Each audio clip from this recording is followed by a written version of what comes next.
Hutch, Yes. welcome to the podcast. Thanks for having me. I appreciate it. Yeah. The connection is through our buddy Chad. I guess he knows your wife through his sister. Yes. Chad and Beth have been friends, for forever. So I had first met him when my wife and I were dating, and we actually moved in together over in Point Breeze, over on Meade Street. I don't know if you're familiar with the area. Love Point Breeze. Yeah. It was great. I know Reynolds. Yeah. Yep. So we moved in together. I met Chad.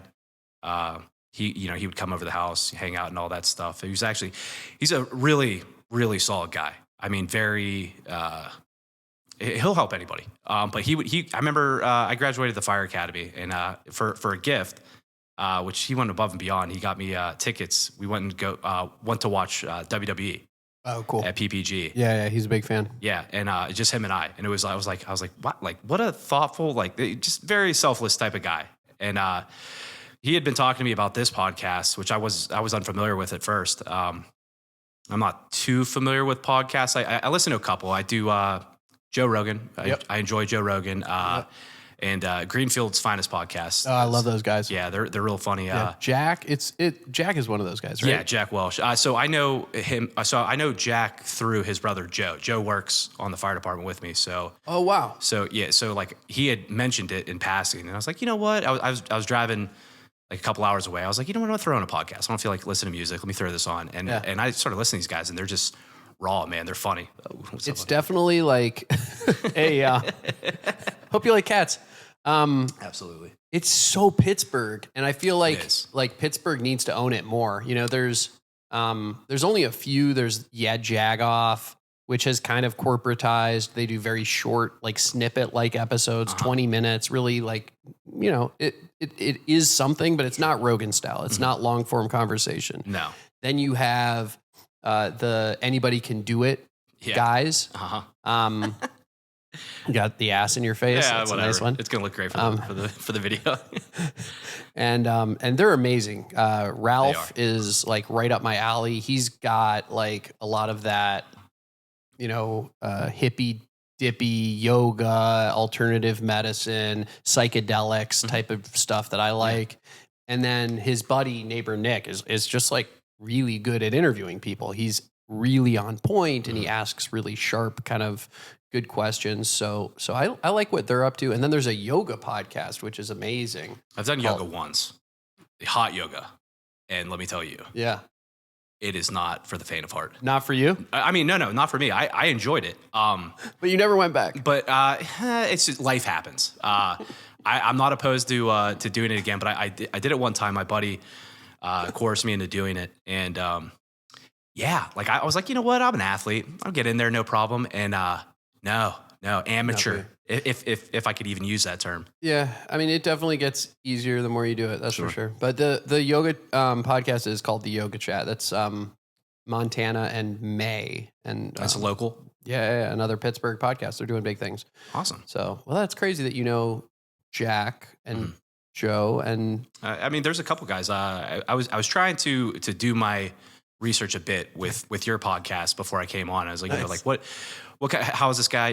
How does he ask questions? And whatnot. It's first off, phenomenal podcast. Oh, thanks. It's very interesting. There's a lot. It's very diverse. Yes. It's not just DJs. It's local talent. Like you said, with the yoga podcast. Helping out with that.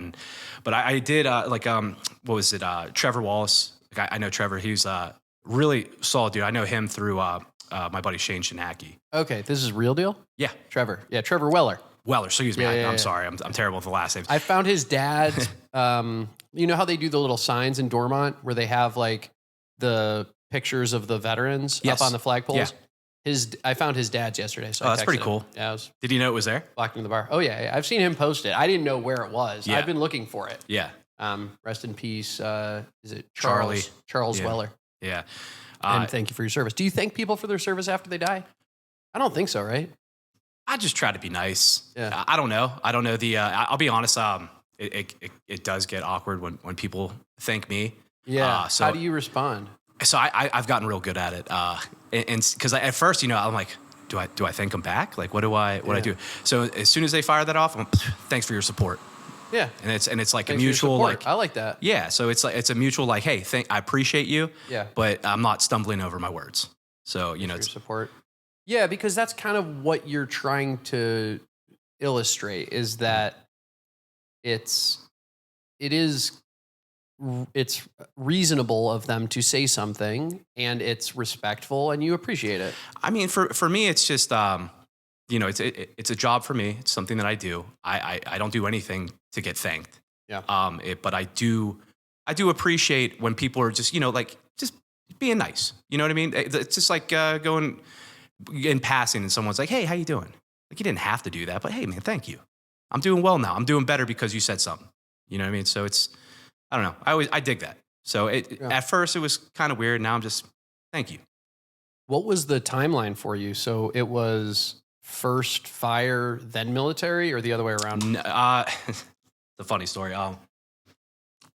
So I went Army first, and how I grew up in a military family. My mom was in the Army.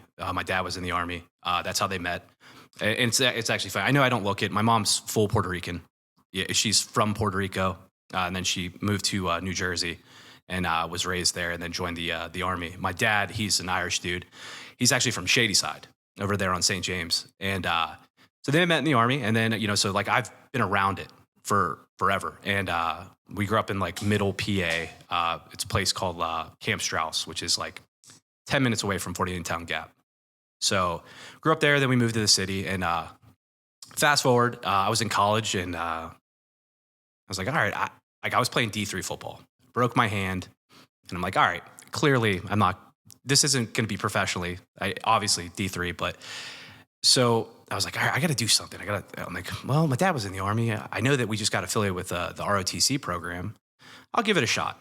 I went to Hiram College, which is in Ohio. It's a small D3 liberal arts school out there. And they just got affiliated with John Carroll. So, and if I'm not mistaken, I'm the only person to commission as an officer in the Army from Hiram. So like, well, the hard part is when you're affiliated with another school, you have to go to that school to do the classes there. So Tuesdays and Thursdays, I would have to drive 45 minutes in order to complete what I needed to do. But I joined the Army, and then, I got out of college. I was working as a drug and alcohol counselor at Summit Academy. I don't know if you ever heard of Summit Academy. It sounds familiar. It's basically like a juvenile detention center. Yeah, so it was like gridiron gangs. Wow. Yeah. Was that one of the ones that got caught up in the scandal where they were being people were accepting handouts to lock kids up? It was like Cash for Kids. I don't Do you remember that one? It was a big Netflix documentary on it. It was crazy. It was called Cash for Kids. I don't believe so, because they're still around, and I would assume that yeah, whatever that one was. I would assume that if you did that hey, that's a big no-no, they'd shut you down.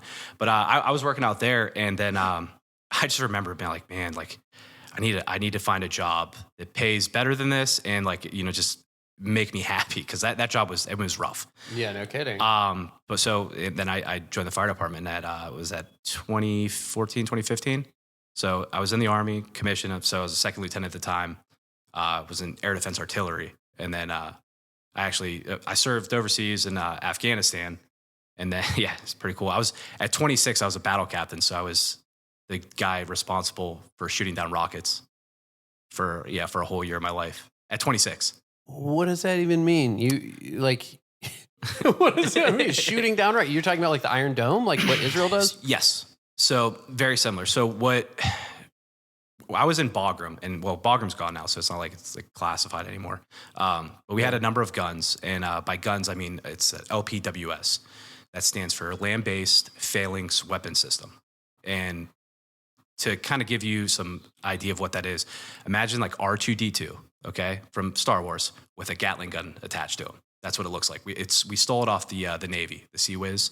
So we would have a number of guns surrounding the base, and if the enemy would shoot a rocket or a mortar, what have you, it would target that using a computer system, and then I would hear specific beeps, and then you would see through a camera, because all of them had cameras on it, and I would see if it was like if there was a plane or a helicopter behind that that moving missile, and if there wasn't, I would yell fire, and these guns would fire on it. I have a video. I'll show you later. They shoot based on voice command?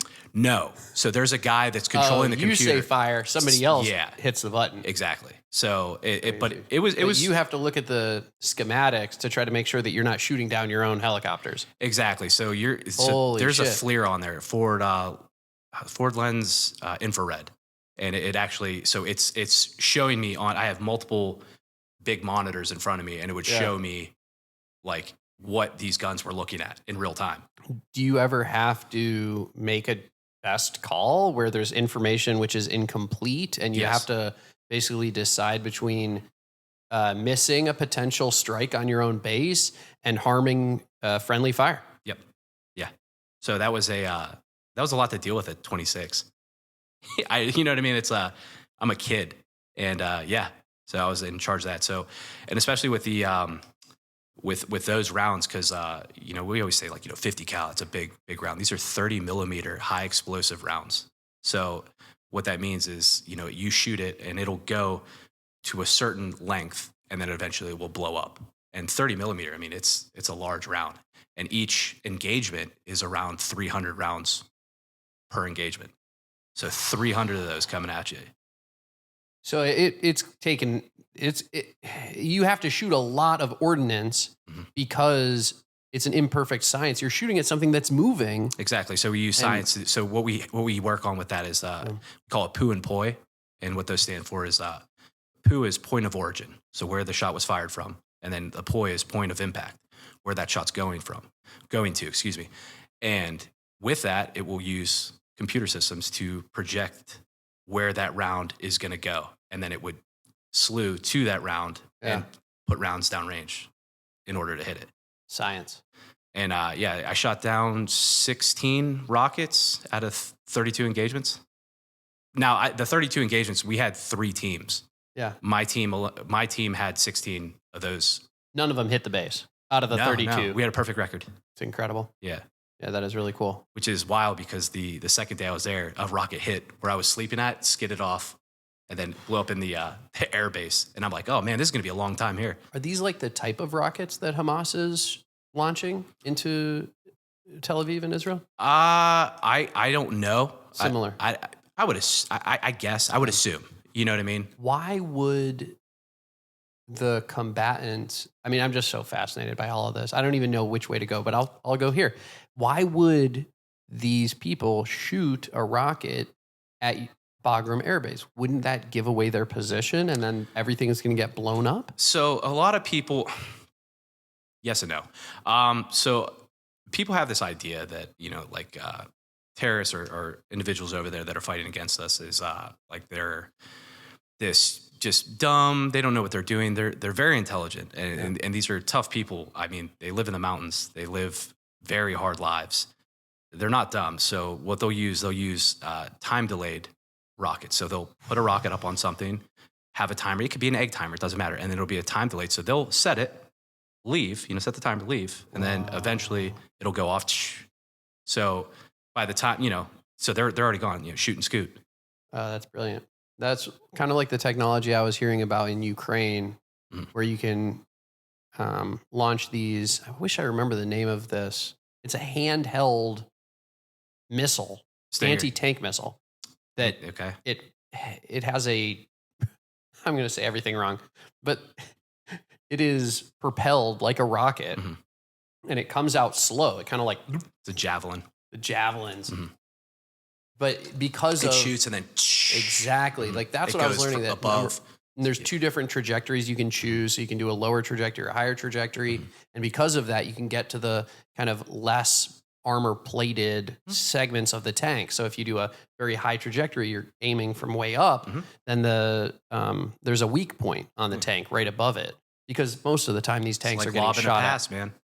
Most of they're getting shot at from the front. So that was like, I guess, one of the key technologies that was preventing the Russian advance or something like that. But also, because of the way it's designed, you can shoot and then get to cover. Yeah, I guess was the point. Yeah, I mean, it's pretty cool toys. You know what I mean? The javelins are they're pretty sweet. Yeah. Mhm. But you were sent to Afghanistan in your 20s. I volunteered. You knew this was what you were getting into. We were already at war. Yeah, You I was signed up in college. While you were playing football, you were in ROTC and football. What position was the football? middle linebacker. So you're going to practice, studying, getting a degree, Yeah, I got it. I got my degree. Yeah, well, I had to commission. Yeah, because and yeah, and training for the military. yeah, Some of the fitness stuff is going to overlap. Football fitness, yeah. It's fitness for the military. It is different, like with the PT test and whatnot at the time. You know, because you're running 2 miles as opposed to running sprints. But you just you figure it out, especially when you're young. You know, you adjust. But I like to stay busy, so for me it was cool. You know, I didn't mind it. But you had friends who were, off at parties or making connections in the business world. That was the tough part. That was tough watching that. Yeah. Like a Saturday, it's like, I got to go out in the field. Everybody's like, dude, we're partying tonight. And I'm just like, why am I doing this? Why am I doing this? What's the answer? For me, it was partying's fun. And I'll get to that. But like at that time, it's like, this is a commitment I made. And you make a commitment, you made a deal, you have to come through on your part. So I could quit, but I don't quit. Like, that's just not, my dad didn't raise me like that. If you start something, you got to see it through. And that was in my head. It's like, I don't want to disappoint him. I don't want to disappoint my family. So, I'm just going to keep driving on. And yeah, it's hard, but anything in life that's worth a shit is hard. I apologize. I don't know if we're allowed to cuss. Yeah. But yeah, so you got to just be tough about it. I mean, that's how I was brought up. And thank God it's helped me. It's carried me to where I'm at now. And that's just it. You can't quit if you start something. That's the way I looked at it. So yeah, when they were out partying and stuff, like, that's cool. That's what you wanted to do. I volunteered for this. I chose this. It's not like somebody made me do it. So I was like, all right, so I guess we're just not drinking this weekend and we're going to go out in the field and freeze. When you're freeze in the fields of Ohio. So did you have to go, I guess ROTC was at but you said you were the first person, you were the only person who commissioned out of that college. So where did you have to go to train? So I would, like I said, it was Hiram. So Hiram was affiliated with John Carroll. I don't know if you know where John Carroll University is at. Not sure. It's University Heights in Ohio. Okay. Very close to Cleveland. So it was like 45 minutes away. And driving there, especially when you get lake effect snow out there. Okay. Which, if you've never seen, it's something else. And I had a 1990 Oldsmobile Cutlass Sierra, rear wheel drive. Oof. 3 10-inch subwoofers in the back. That helped. That kept you on the road? Yeah, I'm telling you. But yeah, no, I would have to do that Tuesdays and Thursdays and then, some weekends. But with that, I ended up doing the SMP program, which is it's a simultaneous membership program. So I would do the ROTC, but I was drilling with an actual unit. So I was with the 1192nd Engineer Unit over in Ravenna, Ohio, which is very close to Hiram, which was great. But so there were some weekends that, I have drill this weekend. Even it's not ROTC stuff. It's just.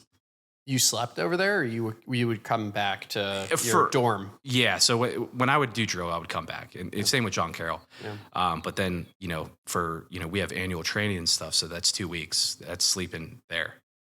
So it was cool though. It was new at the time as well. So it's like, all right, this is new, this is fresh. So it was a lot of fun. Right. I was just gonna say I got to meet a lot of good people, doing it. That has to be what pulls you through, right? There's other people that are making these type of commitments, these type of sacrifices that have also survived. They have. I mean, your parents did it, and then you're not doing it alone. It's the camaraderie. Yeah, it's the collective suck. You know what I mean? Like, yeah, it sucks, but it sucks for us, so it's okay.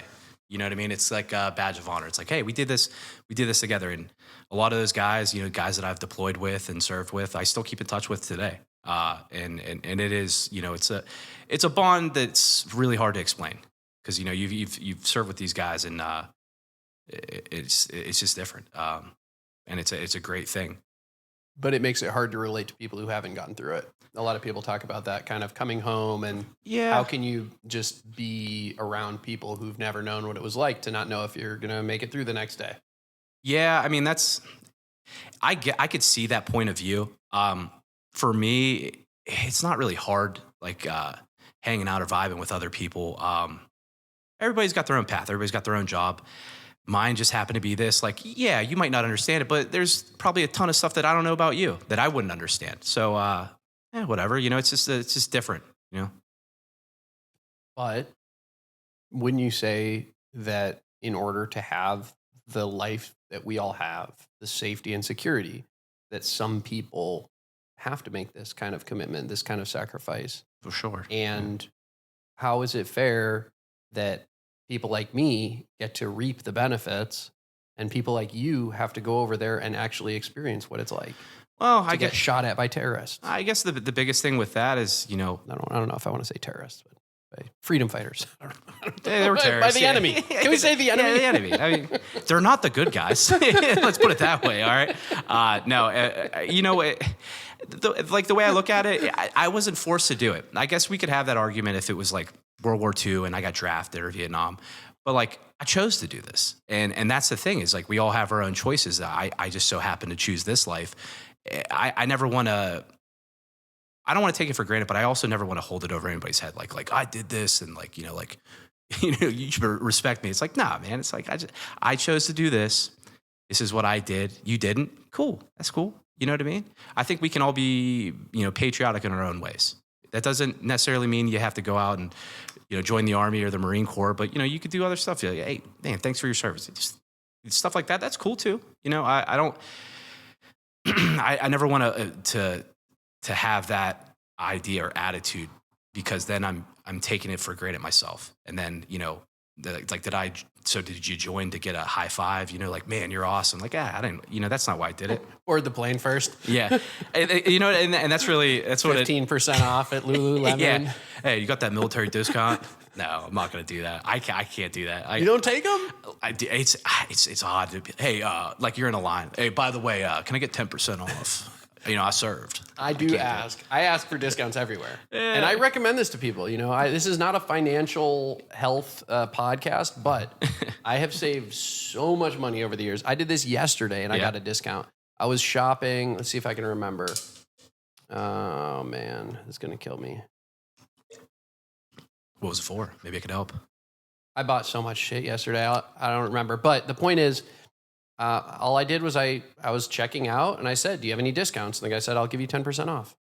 It's like, that's all it is. That's awesome. And it happens think of that. all the time. Really? Yeah. Okay, maybe I will start. Yeah. Hey, man, got any discounts?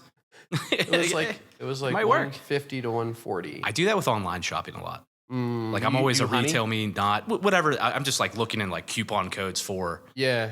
Well, there's apps for that too. Like Honey. Is Honey a good one? It doesn't work anymore. 2-3 years ago, it was killer. I still have it installed as an add-on. I need to get rid of it then people found out about it. Yeah, it used to like look up all of the discount codes and automatically apply them, which was dope. That's huge, and it still does. But now there's just no good ones. Yeah, and I feel like everything's like, it's like advertisements too. Like you click on it, and then all of a sudden your computer gets AIDS, and you're just like, okay, like I don't know what I'm looking for, So yeah, it's.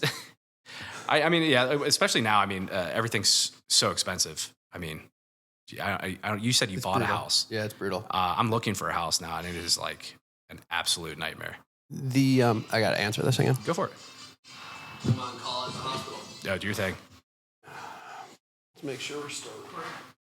It's Isaac Golzer. That's cool. So you're a doctor. Yes. That's sweet. A neurologist, training to be a movement disorder neurologist. So I'll be. What is that? Parkinson doctor. Fantastic. Yeah. Parkinson's, tremor, anything that shakes or doesn't move quite right. That's awesome. Yeah. It's got to be, I mean, the amount of studying and, I mean, I can only imagine the schooling and. It's a lot of studying. It's nonstop. And I'm assuming that it's constantly growing. I mean, you have new science that comes out. That's the reason I did this one. It was the reason I went into movement is because we had new stuff. We had what's called deep brain stimulation, where we can put electrodes into your brain and get you to stop shaking. Yeah. We have Is that like working the same way as like a muscle stimulator? Like with the, I guess that would be more of your physical therapy. You're talking about like TENS unit that Yes. you wear. Those things are cool, but this one's actually inside your brain. Yeah. Oh, yeah. Like shutting down abnormal or aberrant currents, abnormal circuits, I should say, in order to try to reduce symptoms. And it's extremely effective. And I mean, you're doing God's work there too. I mean, like with Parkinson's, man. I mean, if you've ever met anybody with Parkinson's, especially somebody you care for, it's these are devastating diseases. You know, all of the neurodegenerative diseases, whether it's Alzheimer's, Parkinson's, they're diseases which affect the elderly. And for me, that's why I went into medicine. I wanted to take care of the elderly. It was elderly people that convinced me to be a doctor. It was my dad's parents. And so being able to pay it forward and try to help these people, this specific population of people, live happier, healthier, longer lives. That's what did it for me. That's what I wanted to do. It's very noble. Absolutely. That's awesome. So we'll see how it goes. Hopefully and you have passion for it. So that's huge. I mean, that's, do with passion, not at all type of thing. That's key. I hope we get better therapies going forward. I think we will. And we'll figure out what causes the shit. It's a big topic in the military, right? I've worked at VAs most of my career, and the Parkinson's secondary to Camp Lejeune exposure, and then also secondary to Agent Orange exposure are two big topics. Vietnam, yeah, it's pretty. Yeah, I mean, you see the Camp Lejeune commercials all the time for the settlement and stuff. Yep, and that was trichloroethylene. I'm pretty confident it was trichloroethylene in the drinking water, which is still used at dry cleaners all over America. That's insane. But I mean, am I surprised? No. You know what I mean? We still use, I don't think we use Agent Orange, but we still use Paraquat, which is known to cause Parkinson's. I mean, there's really no question. Paraquat is crazy. We used to talk about Paraquat like, don't smoke the Mexican weed because they spray Paraquat. Or really, it was us spraying Paraquat to like eliminate the Mexican drug cartels. Yeah. The Americans were flying planes over. I don't know the history that well, but I think we were spraying the like defoliant or whatever on there, and then they would sell the weed, and it would come back in the U.S. and we would get the Parkinson's. Congrats, you played yourself. God, you're just making your country sick, right? It's like, what are we really doing? I mean, look at the cornstarch and everything, or excuse me, corn syrup, high fructose corn syrup. I guess a perfect example for that. I was in Germany a year ago, and I was doing training out there for the military, and I wanted we were about to go in the field, and if you go in the field, everything's MRE. It's gross. It is what it is. But I was like, I want a schnitzel burger. And I want a pop. And I remember I got the pop there, just a Pepsi, nothing crazy. It's in glass bottle, but I'm drinking it, and I'm like, dude, this doesn't taste right. It didn't taste bad. It tasted great, but it didn't taste like a pop. Yeah. And I'm looking at the ingredients. I'm like Googling on my phone, and it's like the amount of like shit we put in ours as opposed to Germany, which, it's just like, raw cane, sugar, and like very simple. And it tasted like I didn't feel like hell afterwards. It's a compromise. Our compromise that we've made is that we believe in freedom here. We believe that you should be able to poison yourself however the fuck you want. You should be able to buy a pack of cigarettes, get a drink of beer, whatever, and you should be able to eat junk food until your head explodes. But it's gotten to the point where we are truly dealing with a health crisis in America, an obesity epidemic, a health crisis. I personally believe that a lot of the neurological disorders in kids, whether it's autism, tics, Tourette's, that some of this stuff is coming from food. I mean, we know ADHD and some of these food colorings you have that to are be banned crazy in to Europe. not think that. So, I mean, I think there's a balance. We need to get back to sanity. We need to start. We try to normalize everything. That's where we're at now. It's like, we'll just normalize obesity, or it's like this is killing you. You can't normalize something. You ever been in the mall? I was just thinking this. I try not to be. A free, right? It's like I had to because I was trying to buy a love sack for this. That's what I did. I was at the mall. Well, I can't remember. I haven't figured out which one I spent the money on yet, but we're getting closer. So I went to Lovesac to try to buy us some comfortable seating for this episode, right? Mm-hmm. Of course, They don't have any chairs in the store. It's a showroom. They don't have anything in there. You can sit in it. So you're telling me they have a physical location that doesn't have any product? Correct. It's like paying a hooker to cuddle. It makes no sense. I love the one-liners. So yeah, I mean, it's just mind blowing. Like all these, and this is happening all the time now. These physical locations, but they don't have anything inside. It's an empty storefront designed to like demonstrate the product, right? Basically. So it's a physical advertisement. Yes. Yes. It's a pop up, or now they call them. There's another word for it, not pop up, but it's like a happening or there's some stupid fucking word in advertising where they create an actual experience for people. Okay. So anyway, that's why we're sitting in camping chairs. I'm okay with it. This is comfortable. As long as we're not crisscross applesauce on the ground, I'm fine with it. Yeah, that would be suboptimal. So, all right, let's get back into it. Okay. You're 26. This is your first job, is the military? My first, well, I mean, I've worked numerous jobs, as a kid, but I guess my first, like my career, starting my career, because I'm actually still in the Army now. Yeah. In the reserves. I am, yeah. So I was air defense. I switched over, like the patch I gave you. It's I'm in psychological operations is what I do now. Like when we were playing the music at Ruby Ridge to try to get the guy to come out of his house. We do stuff like that. Yes. What was it? What did they play? It was like a lot of Ozzy Osbourne or something. Yeah. I'm familiar, but I'm not. Yeah, I'm not sure. I don't know if it was Army psyop, because I don't believe it was. Oh no, it was ATF. It was all ATF. Yeah, ATF. Yeah, those guys are great. Yeah, they're terrible. No, we just eliminate that one. Yeah, without a doubt. Oh, 100%. There's no question. I mean, they're doing nothing to help anyone, as far as I can tell.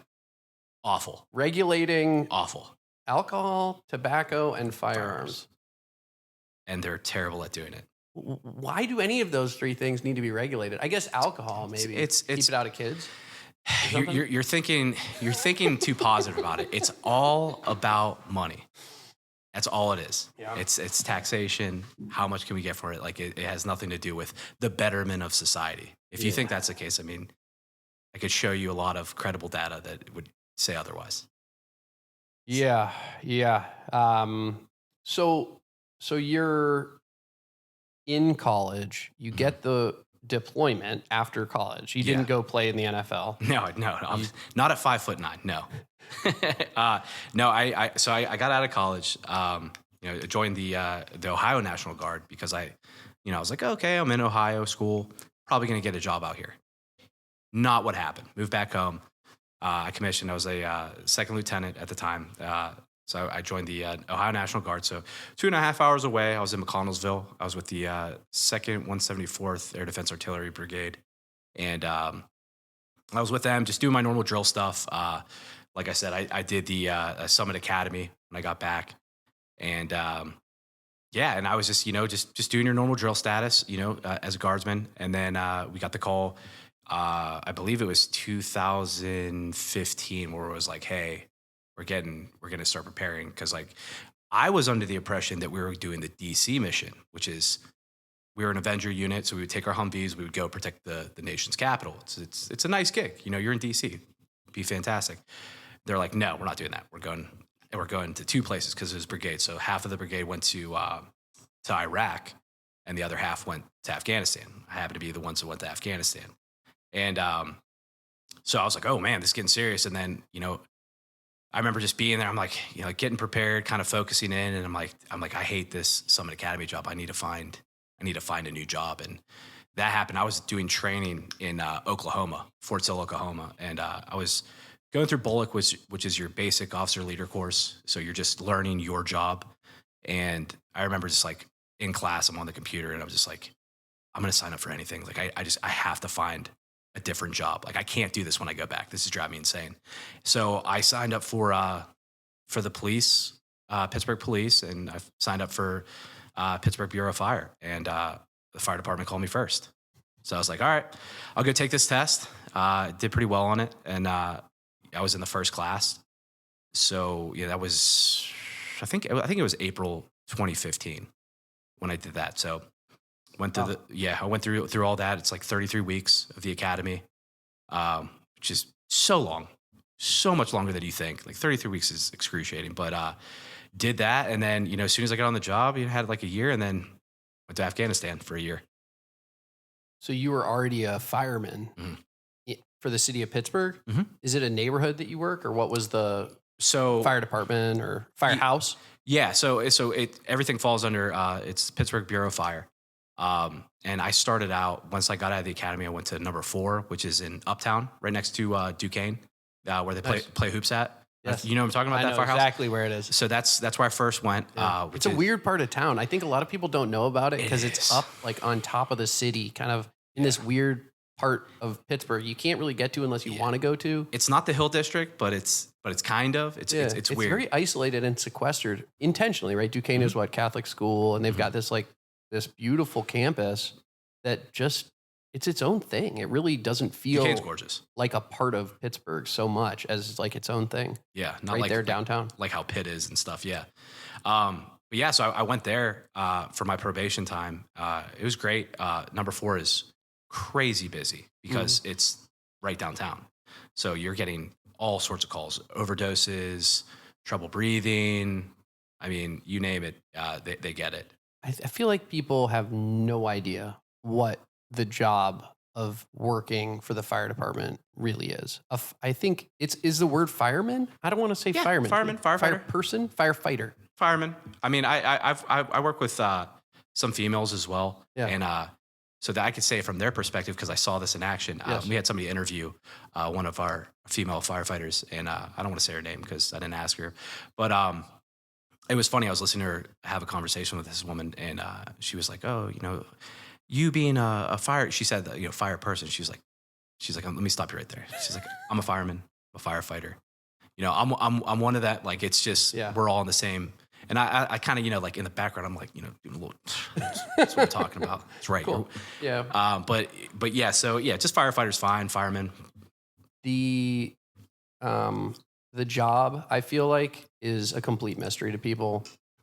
I wonder if, and especially when it comes to the medical aspect, just like you were saying, how you're getting calls for shortness of breath.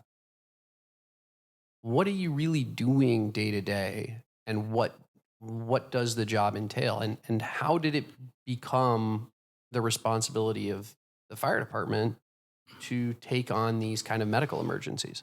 Okay. Yeah. So when I first got on, when I first got on, we were the second class to go through this. So we had to be nationally recognized for EMT. So before it was just your PA registry. They switched it to the national credential, which was substantially harder than just getting your PA license. I'm not saying it's not the same as paramedic. That's another step ahead. We're BLS, basic life saving, as opposed to the advanced. But yeah, in my head, I had an idea of what the fire department did. I didn't think it was as broad as it is. Our job as firefighters for the city of Pittsburgh, which I will say right now is the best job in the world. I love this job. I couldn't imagine doing anything else. But it's substantially different from the military. Like people are like, oh man, the military's got to be so tough. I would argue that this one's a bit tougher. And I'm not trying to compare, but it's just, especially from the reserve side, not the active duty side, but the reserve side, as opposed to this is what I do every day, and you see everything. I mean, it could be something like having a huge structure fire or an overdose, but it could be something as nonchalant as like a nosebleed or a cat stuck in a tree. I actually had that the other day, believe it or not. And we are jacks of all trade. We really do, and it's crazy. And hats off to my brothers and sisters on this job. I mean, like they call us and we show up and we get the job done. And it's it's just crazy stuff. And people call 911 for everything nowadays. I mean, I had people call 911 so I could hand them the remote because they didn't want to get out of bed. Yeah, as crazy as that sounds. I know. We don't charge for that? I don't know. That's not part of my job. I can't say. I would say no. It's like service call, but the thing is too, how I try to go about my day with it. It's like customer service. Like I never want to leave a bad impression on the citizens. They look at us in a very positive light for the most part, and I want to keep that alive. It's like, hey, we're here to help. You call us, we got you. This is what we do. I'm not saying you should call 911 for simple things, but if you call, we're going to do the best that we can to give you the best treatment we can, no matter what the case may be. Like we care. And I guess that's a big part of, just having love for your city and whatnot. It's just, you want to help your fellow man out. And it's nice, and for the most part, people really do appreciate that, and you can see it. And it's a pretty cool feeling, to help somebody out, helping your fellow neighbor out. I love that. I think that's got to be the way to approach it, right? Is how can I make this the best out of what I'm given at this moment? What do you think it takes to succeed, though? So what type of person goes into this field, and what type of person makes it, and kind of what are the things about that person that allow them to succeed? I guess from my own experience, my perspective, I think you got to have passion for it. Like we were talking about, you being very passionate about the Parkinson's and the research and doing the study. Like if you don't have passion for anything, you're not going to care. So whether that passion be, the physical fitness or whatever side of the job, it should all boil down to like, I'm just trying to help these people out, regardless. Wherever you work, you're trying to do the best you can. It takes I would say a go-getter, you know what I mean? Somebody that's going to be willing to rise to the occasion, because there's many times, I mean, we work 24-hour shifts, and I'm not even talking about the overtime because sometimes it's longer than that. But, we're in there day in, day out. And there are a lot of days where you really get hammered. Just multiple calls. I had one time a couple of years ago, we had 4 fires in one night. So like, imagine what that does to the body, sleep deprivation, physically taxed, mentally taxed. And at the same time, every time you get that call, it's time to step up. So you gotta be willing to adapt, and physical fitness is a huge part of it. And I try to hammer that home. Cause especially like, with what I do, it's, if you're not physically in shape, if you're not physically there, how can I expect you to have my back? You know what I mean? It's a huge part of it. And people think that it's like, it's just, I'll take a test, or, I know these things. It's like, no, you have to be physically ready to go, because we don't know what we're going to get. It's organized chaos sometimes, you're just trying to make the best decision you can. Totally. Are there weights at the firehouse? Oh, absolutely. Yeah. There's gyms. So Yeah. you guys can take care of it. And the one other thing I want to point out to people that I learned recently, there's a couple, I mean, I love my fire departments. The guys here in Dormont have been amazing in what they've done to open the firehouse up for our kids. So like every time my son walks by, he gets a tour of a fire truck. They show him gear, show him equipment, let him, put on some stuff. I mean, it was Absolutely. like, they've been incredibly kind in that way. Not that we do people that, will yeah. always have time, but like that I think is really cool, because I think kids need to see that public servants, I don't know if that's the right term. Yeah, that's right. Are people like us, and they're people to show respect to. They're like, there's all this noise now about, anger towards police, anger towards the public servants. And I think that's important to show them. Then also, these guys are always ready. I was looking at them. There's like usually just one guy who I see, and then there's like a volunteer constituent. Mm-hmm. But all three of them were out there last night. They're sitting out there, and they're eating or they're talking. They're never drinking. Mm-hmm. And I think that's really interesting, right? Because there must be a lot of the job that's just being ready, just being ready for anything. Sure. You can't be like off your game because the next call could be a 5-alarm, structure fire or whatever. Sure, yeah. I mean, for the paid side, it's different. You know when you're on duty. You know when you're off. For the volunteer side, I don't know. I'm assuming, like, and you're right. Like, you can't go boost up or anything that you know. Yeah, because of the communication, like and like you said, how you are responsible for the safety of your fellow firefighters, right? Like, they're depending on you. Sure. You need to be on point. The other cool thing I saw last night, actually, the Mount Lebanon guys. I wish I got this picture, but there were two guys, full gear. I didn't see oxygen tanks, but they had their like full suits on. Yeah. They were doing some kind of training drill, whatever, and they both had mustaches. They looked like twins. It was incredible. I'm not sure what they were up to. It was hot, and they were out there just out there working. No, I in front of the firehouse doing something with a hose. I made sure I shaved before I came on here. I was like growing my mustache back out, and I'm like we're in that mid stage. You know what I mean? Where I'm like I don't want to come up here with a blonde creepy mustache. No, that's cool. Yeah, just training stuff like I said, and that's the biggest part of it. The physical part. You gotta be in shape. People harp a lot, especially in the fire department. Like training. While I think that's important, at the same time you have to be training your body. Training can only go so far if but your body is what pushes you there. Your body can only do so much, and if you're not in shape, that to me is like that's a red flag. It's like you got to be ready to go, and that's you get because I got to depend on you. At the end of the day, so right now like I was saying before, I was at 4, and then I was at number 8 over in East Liberty for 10 years, and then I got promoted. So I'm a lieutenant now over in Wilkinsburg, and so now it's just a crew of 4. I'm one of 4 guys, and that's all we got. I got us 4. You know what I mean? And that's we getting that camaraderie and I know these guys, like I'm good. It's a nice feeling to know that you go to work. It's like I can depend on these guys, no problem. I don't even have to worry about it. I just have to do my job, and everything else will fall into place.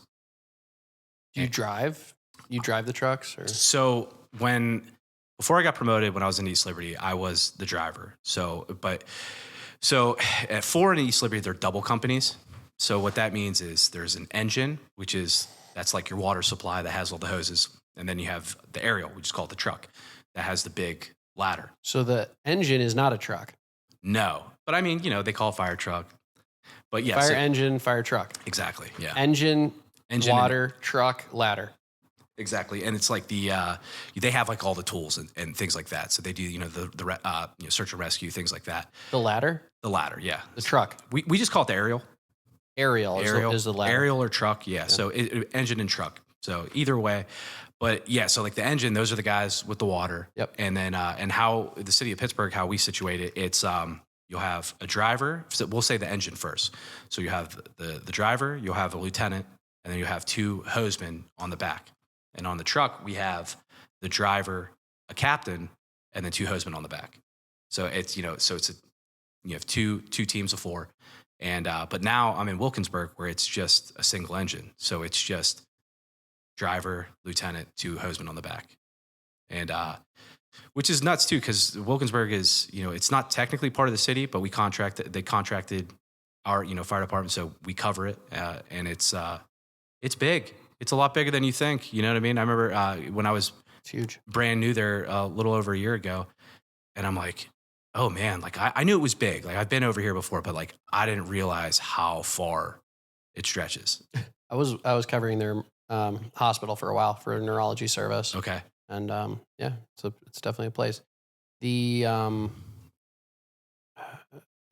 are there times where you've gone into a building and not known whether or not you were going to make it out?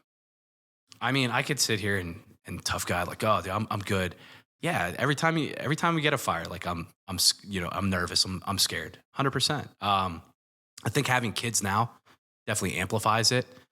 But that's also another reason why like I try to train as hard as I can and be as strong and in shape is because I want to come home, and yeah, there are times where, it's, you're not sure, I mean, cause I don't know, some of these houses we go into, you always see like the movies and you see like the fire everywhere. It's like, that's just not the reality. The reality is it's black, can't see anything.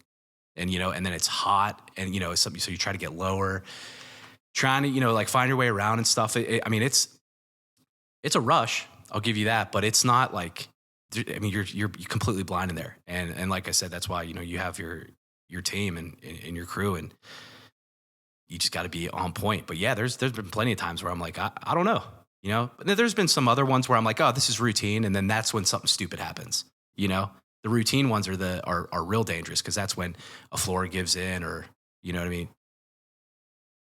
It can be sketchy. Are there any specific ones that you can recollect? Yeah, I mean, I had one not too long ago. It was in Wilkinsburg. We were the first in, and I was actually, so it was I was actually working a callback, so it's overtime. So it's not my normal crew. So I'm working with this other cat, Dustin Davis, and he's a Marine guy, very high energy, awesome guy. Love working with him. He's a blast, funny guy too.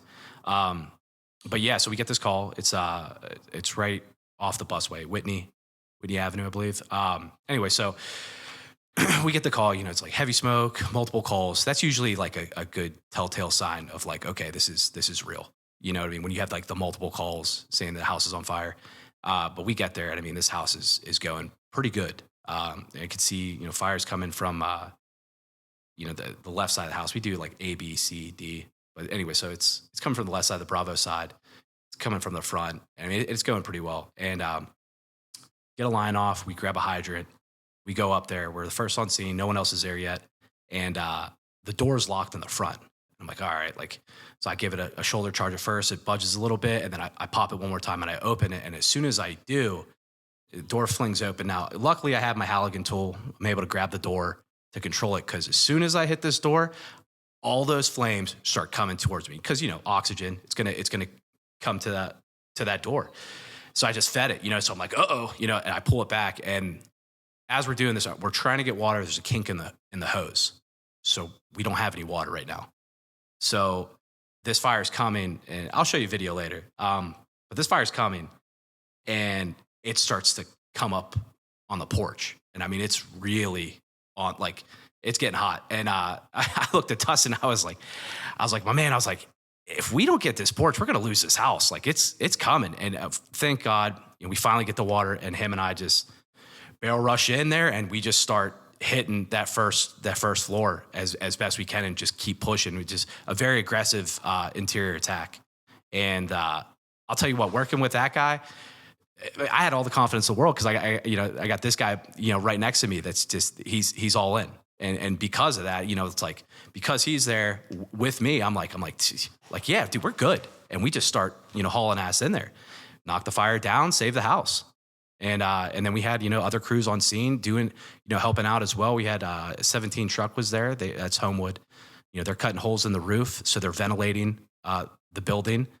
But yeah, it was really bad at first, and then it ended up working. And I think the main reason being is like we can't quit. We have to save this and push this first floor, or we're going to lose this entire house.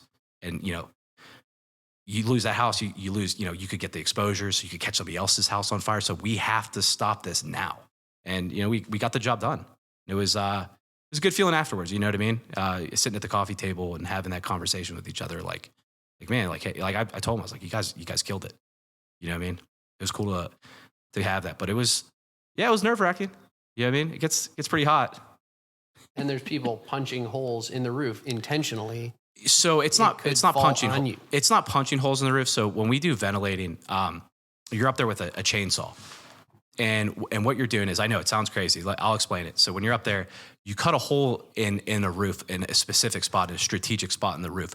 So what it does, it forces the fire and smoke to go up instead of going all throughout the room. So what it can do is it'll ventilate kind of like a chimney. So now I have vision inside to where before I didn't, and it releases those gases instead of compartmentalizing them. And then, because if that happens, those fumes, they get hot enough, they will ignite. So it releases that. So it does a number of things, and it's very helpful for the guys on the engine with the water when that happens, because it gives us a break, and now we can focus, like, okay, the fire's here, I can see it, now we can hit it. So like that's the whole idea of it. Wow. It's a little bit of Can science. it that goes also into add it. oxygen or no? It can. Well, it will. So that's why it'll go that way, because the fire is going to go towards the oxygen. It doesn't fuel the fire, though, is what I'm saying. Like, it doesn't. Not necessarily, no. And it's a combination of the two. When you have a successful attack as well as solid ventilation, that's how we save a lot of these structures. So you and your buddy in there with hoses, spraying the walls, spraying the ceiling, the water. I was out back. I was disposing of some household waste and maybe some yard waste by using a fire. I'm from the country. Yeah. We burned things out back. Sure. Things weren't exactly lighting. I went for the gas can, threw gas Onto the fire? It was a mistake. Don't do this. You can add gas onto dry and then light. That's put it in a better. cup next time. Next time the cup. But what happened was things got out of hand. Everything was on fire. I was thinking, what should I do? I called my buddy. I should have gone inside and gotten the fire extinguisher. Yeah. There's a lot of adrenaline going on. You don't think about it. But because of all the adrenaline, I couldn't think. And I went for the hose and I started spraying water. It did absolutely nothing. No. There was no benefit at all. Eventually it burned out. It's because you got that. It's an accelerant. Yeah, it's just pure gasoline. I mean, that's like you'll see a lot of times people have like cooking fries or something using grease on the stove. Yes.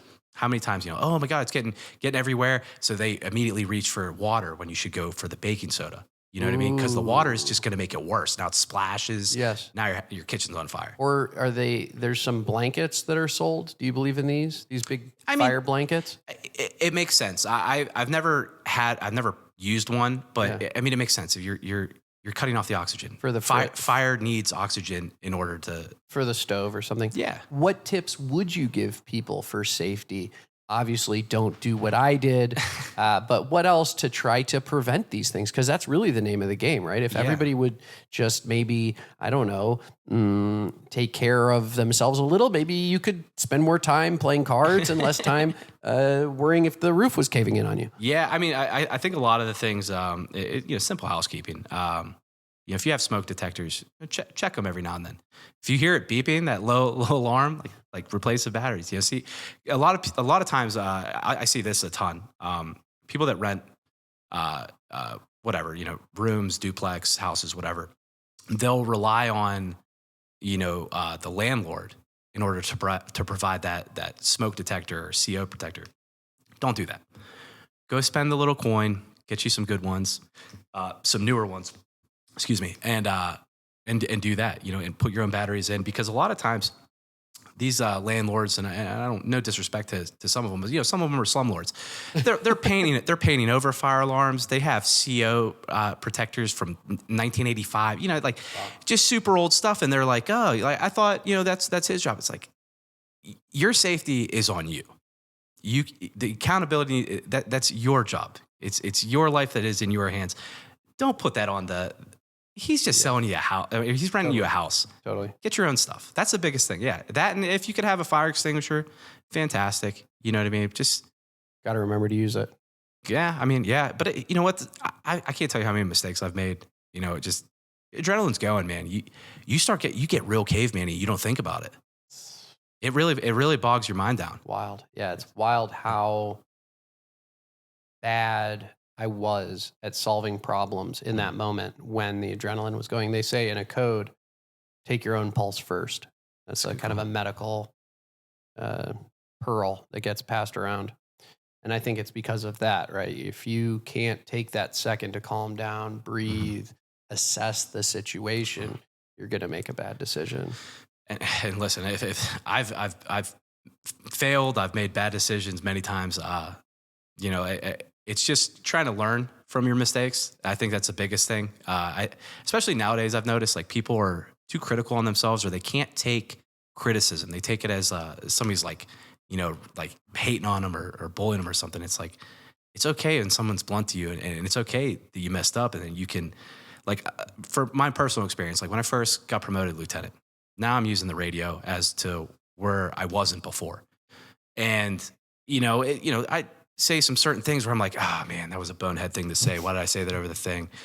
And I've had, guys that I look up to, they'll text or call me, Hutch, why did you say that? You sound like an idiot. And I'm like, I know. So instead of getting down on myself, I'm like, I was like, all right, what can I do so this doesn't happen again? And I know it sounds corny, but like before I'm about to give a transmission, I'll say it to myself, I mean, like, all right, engine 16's on scene.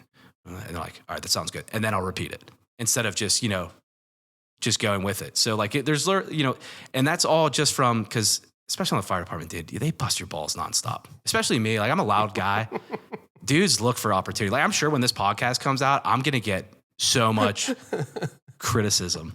They're going to crush me. But that's part of the game, right? Yeah. And that's how we get better. I don't know when we kind of got away from that, when we got real sensitive nowadays.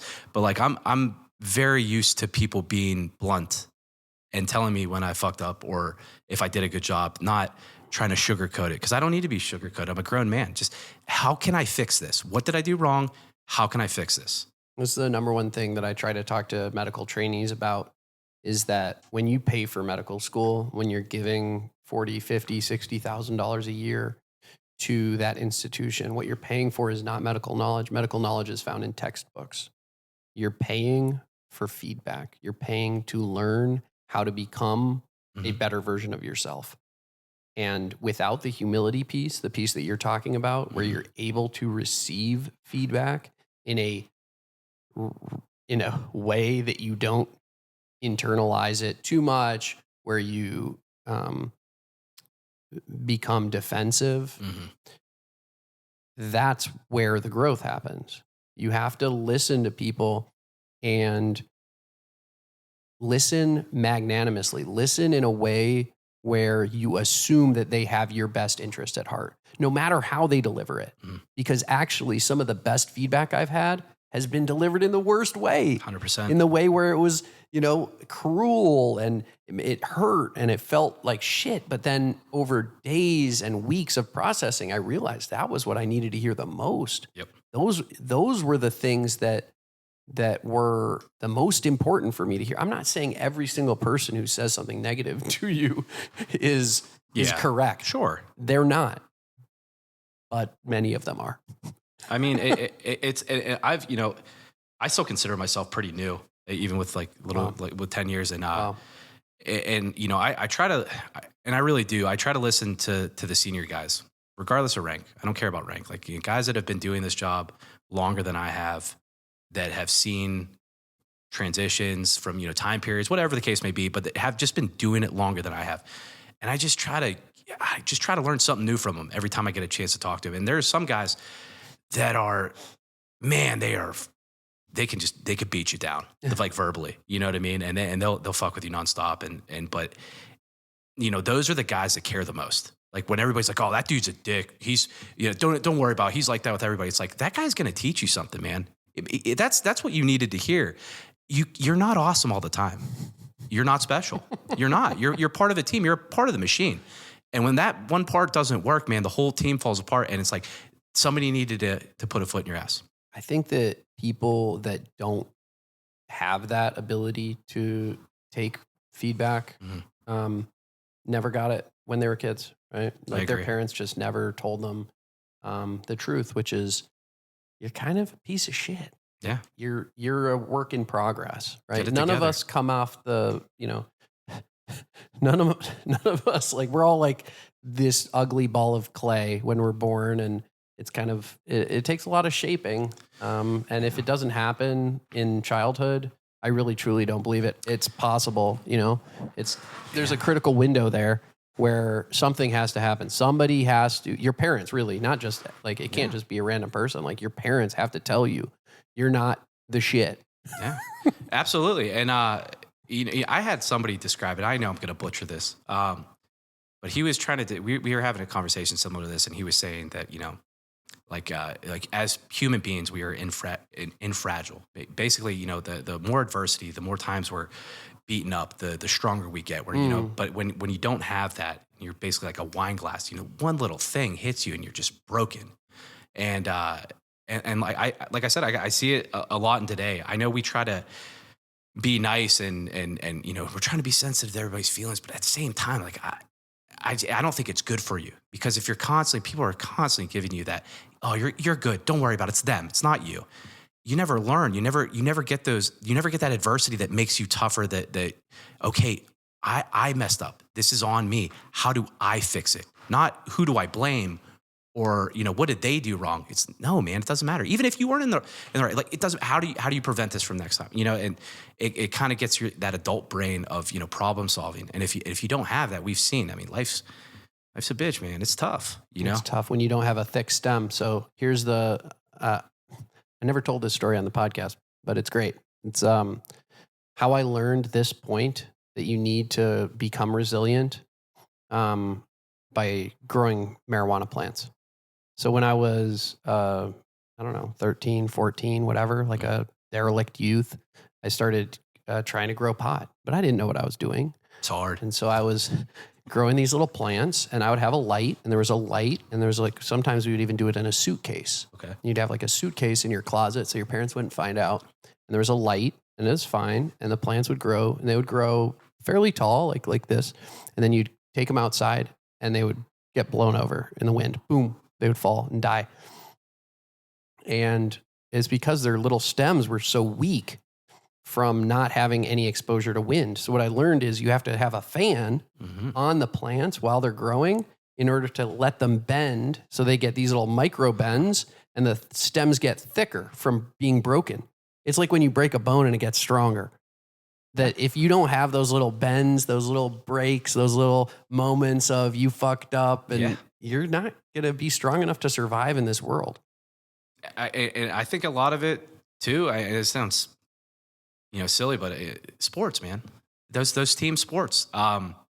You know, I played football. I played in college. I did football, lacrosse, and rugby. Oof. And it was a blast. I enjoyed it. I would say I enjoyed lacrosse the most. Lacrosse is a real fun sport because there was finesse, not just the hitting. But I did love the hitting. How do you get the ball out of somebody else's? Like, why can't one person just walk all the way from one end to the other and then just throw the ball into the net? I mean, you can, but you have guys like me that I'm looking to take your head off. Can you hit people? Oh, I fucking blasted people. Yes. I got blasted too. I'm not. There's no pads. What is it? Just shoulders? It's you have a helmet, you have shoulder pads, and then you have elbow pads. Yeah. You know what I mean? Limited. It's very limited. Yeah. That's where the finesse comes in, because you don't have. And rugby is nothing. No, rugby's nothing. That's where, listen, football without pads.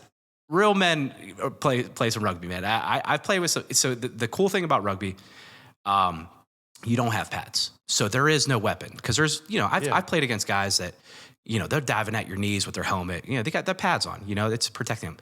Go ahead and dive at somebody's knees with your head. You're good night. Good night. Yeah, you're getting knocked out. But there's also statistically less injuries in rugby because it forces you to make a formed tackle. You know what I mean? Or, you know, or have that gang tackle. You know, I'm going to grab them and then somebody else help me. It's all about the scrum, man. I love that. That's my favorite thing about American football is when you get 6 or 7 dudes behind the running back and everybody's running together, arm in arm, and pushing Naj through. Like, that's awesome to me. Fun, yeah. I love that. I guess you see that every play in rugby, probably. Like that. Rugby's a lot of fun. I played it in college. I didn't know anything. I knew of the sport, but I didn't understand the rules and everything. So I never really got into it. And then one of my buddies kind of forced me into doing it. And I was like, all right, I'll give this a shot. And I played flanker. And it was a blast, man. You just, it reminded me of playing like pickup football back in the day. You know, like no pads, we're just out here hitting. And then, but the cool thing about rugby, you know, as you're playing, you know, that's the enemy, that's the other team. But when you're done, we have a social at the end. Cool. And both teams come together and party, and it's a blast. The culture is phenomenal. I love rugby culture. Sounds great. Yeah, and it's a big enough thing in the U.S. that you can play other colleges, and it's like it's a formed scene. Yeah, like because rugby is more of a British sport, right, or Australian. I know it's real big in like New Zealand, Ireland. It's across the pond. It's way bigger over there. Yeah. And you know, same with soccer and things like that. But yeah, it's a blast. Yeah, it's fun. Let's take a little break. I want to take a piss. Me too. Actually, sounds great. Yeah, I met my wife at a club. I guess we technically met on Facebook. Okay. So lame. So lame. Yeah, it's a day and age, man. I mean, how many times do you hear people meet on Tinder? Facebook sounds way better. I guess the book. We used to call it the book. I remember when it was just for college kids before all of our parents got on and ruined it. Yeah, it's definitely not cool anymore. No. But what is really? I mean, I don't think TikTok is cool. I think TikTok is informative if you look at it that way. Yeah. I've learned a lot of, I wouldn't call it stupid stuff, but like, it sparked my interest in it. It's like a virtual Pinterest. Or not virtual, excuse me, a video portion of Pinterest. That's what it reminds me of. Pinterest was dope to me. Mm-hmm. To me, like, Pinterest actually had... Cheers, brother. Cheers. Thanks for keeping us safe. Dude, you're doing it too, man. The medical field, come on. That's huge. Trying. Don't downgrade that. That's awesome. Trying to convince people to stop poisoning themselves so that I don't have to treat them for Parkinson's later in life. Yeah. You know, I don't know 100% of what the risk factors are, but I do know that if you stay healthy, that if you avoid the pitfalls of, you know, chronic disease, that you're much less likely to end up as one of my patients. Everything. I mean, just, I think it can even go a little bit deeper than that, but it's providing purpose for oneself. When an individual has purpose, there's something to wake them up in the morning, something to get you out of bed, you know, drive you. Yep. That could be your job. It could be a hobby, anything, interest. But I've noticed that when we're so stuck nowadays with everything is at the tip of our fingers. Netflix, no more movie stores. Amazon, no more mall. You don't have to socialize. You don't have to do anything. You don't have to leave your house. And what that does is it destroys you as people. There's a book I was reading. It's called Tribe. And the book, it talks a lot about the military, but it could be for anybody. We all are seeking a tribe. We are all seeking other people. As human beings, we are not designed to be by ourselves. Yes. That's why in jails they have, you know, isolation, you know, and it drives people crazy because we need human interaction. It's also why when you go to prison, you immediately choose which gang you're going to be part of. Yeah. There's no, you know, there's one there's called no lone the wolf. Outsiders. No, there's a gang called the Outsiders. That's the people who don't join up with one of the other gangs. They're just in that gang. Exactly. It's the kids that got picked second in gym class. I'm just kidding. Exactly. You need to be with somebody. We're not designed to be by ourselves or be in the house. Like during the whole COVID thing when everybody was scared to go outside, which I wasn't. I'm not listening. Did you watch the Fauci shakedown? Dude, I hate that guy. Did you see it? The one where they shook him down and they crushed him. MTG crushed him. Was playing the videos. She had like all the cardboard cutouts with the photos of the kids in their bubbles. And was it playing instruments on stage? Each one had their own Ziploc bag that the kids were standing in, wearing masks, playing the saxophone. The crazy part about that too is that people let it happen. Like people are like, well, this is the standard. And it's like nothing is a standard unless you allow it. And you just went like, no, I'm not doing that. Like I didn't. It was so easy to slip into that groupthink mentality and people are still doing it. I mean, people are still testing for COVID. I mean, I do studies. I don't do studies. I read a lot of studies about that for the military side because we deal with psychological operations. So, trying to learn how people act and how can we make individuals think a certain way, things like that. But that groupthink mentality is so prevalent, especially in today's society when we have literally knowledge right there on your phone at all times. But we are so lazy that all we do is look at the headline. And then people will repost it like they read it. And then somebody's like, dude, this is not what you think it is. And then you get called out and then you look dumb. They were doing something. I'm not sure if it was X, Twitter, or one of the other social media platforms where I tried to repost something and it actually put up a little pop box or warning. It was like, do you want to read the article before you share this? And it was like, whoa. That's kind of dope, actually. It's not bad. Yeah. I mean, it's crazy. I mean, it happens all the time. But yeah, I mean, with Fauci and stuff, I mean, it's about time. Like a lot of people don't like her that much. I think she's hilarious. I think it's great. MTG, she's great. I mean, I was watching the, and I don't want to get political or anything. We can. Nobody else has with me. I mean, a couple. I had an interesting debate on the Israel-Palestine not too long ago. With who? There's this woman who I've known since college. Really amazing person, actually. But, we don't agree on, with each other on everything politically. But good. Yeah, exactly. Critical thinking. You need that. Exactly. Absolutely. She's the trippy therapist on Instagram. So she does counseling using psychedelics. I like that approach. Cool. Yeah, I thought it was pretty cool. Well, I mean, it's something new. Exactly. It's like a sledgehammer approach. Some people need a little bit more of an aggressive approach. It's the same reason that I tell some people you need ECT. What is ECT? Electroconvulsive shock therapy. Oh, okay. Right? There's this idea that seizures somehow relieve depression. I'm like, how does seizures relieve depression? That makes no sense. Yeah, I if know. anything, it's gonna make it way worse. You're locking up every time.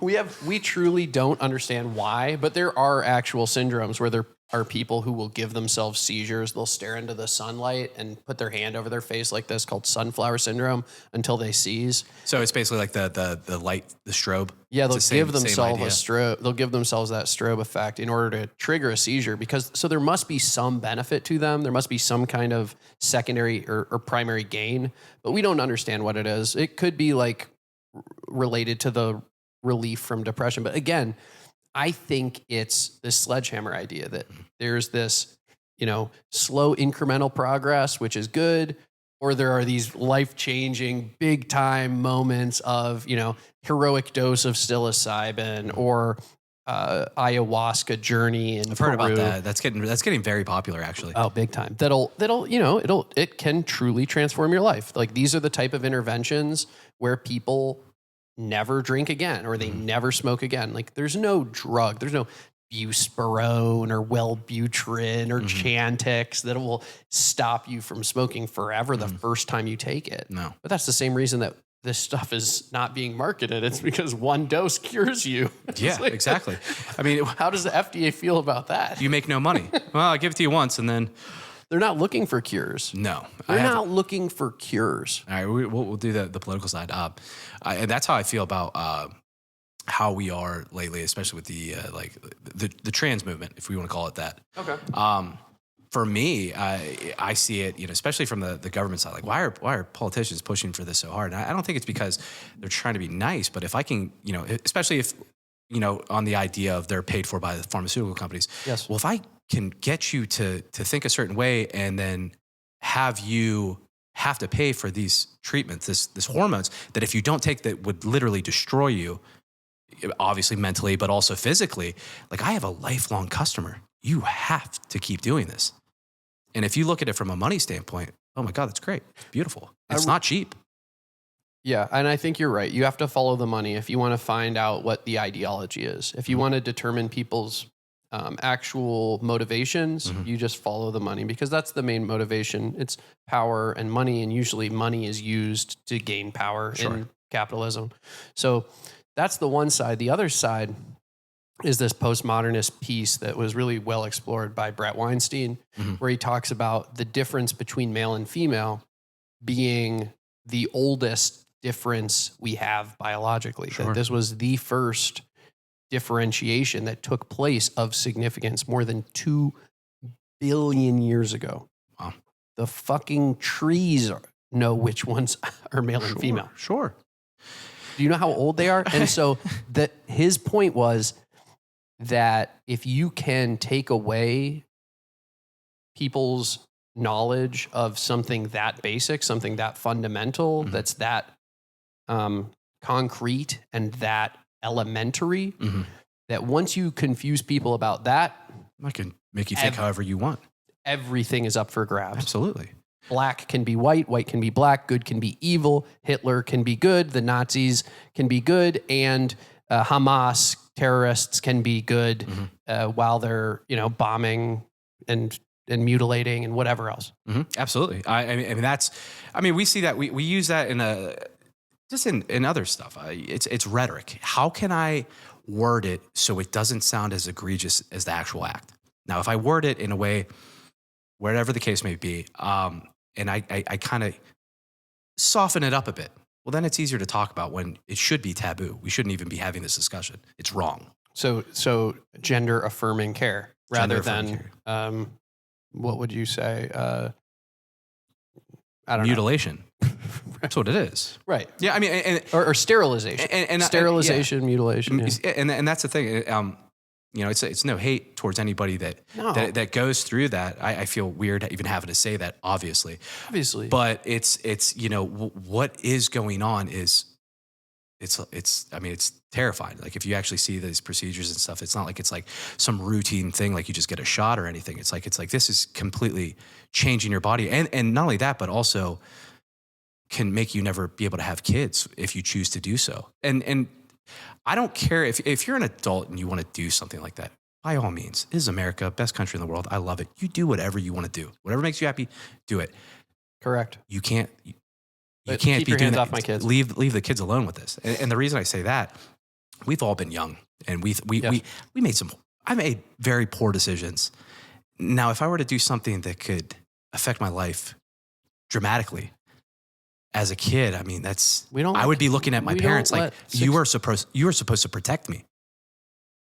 Correct. We don't let 16-year-olds get tattoos. We don't let 16-year-olds join the military. Why are we letting 16-year-olds have mastectomies? Boston University, take it a step Harvard. further. We don't let 16-year-olds drink booze or buy cigarettes. You have to be 21 now to buy cigarettes. But you can become that's crazy. Permanently sterilized. Give up your opportunity to lactate, to feed your babies. Give up the opportunity to create life. What a great gift that is. The greatest. Well, that's why I think the real agenda is the depopulation. It's this antinatalist agenda, that there's people like Bill Gates that truly think that people are evil, that we're a pest, that we're a virus, just like in the Matrix. What do you represent? You consume resources and then you spread to the next planet. You're a virus. That's how they feel about us. They don't have a God-centered view. They don't see the goodness in humanity. Sure. And so what's the best way to get rid of us? Abortion, pandemic, mass vaccination, mass sterilization. And how do we push that? Rhetoric. How can I word this in an easier way that I can bring it up in conversation, that now we're actually talking about something that it should be elementary. Yes. Like that's wrong. Murder is wrong, right? All right. Why are we bringing this up? And that's crazy, but it's all about framing. If you can frame something a certain way that you can push an idea, it's easy. And people are gullible. How do you live it in your own personal life? So how do you try to pass those kind of positive morals and teachings to the next generation in your own family and in your own life? Well, I mean, like for me, I'm a very much, a God-fearing man. Religion is obviously the cornerstone for all my well, not all my decisions, but it's my it's who I am. It's my foundation. I never try to push it on anybody. You believe what you believe, and that's good. As long as it's you're not trying to hurt people or do evil stuff.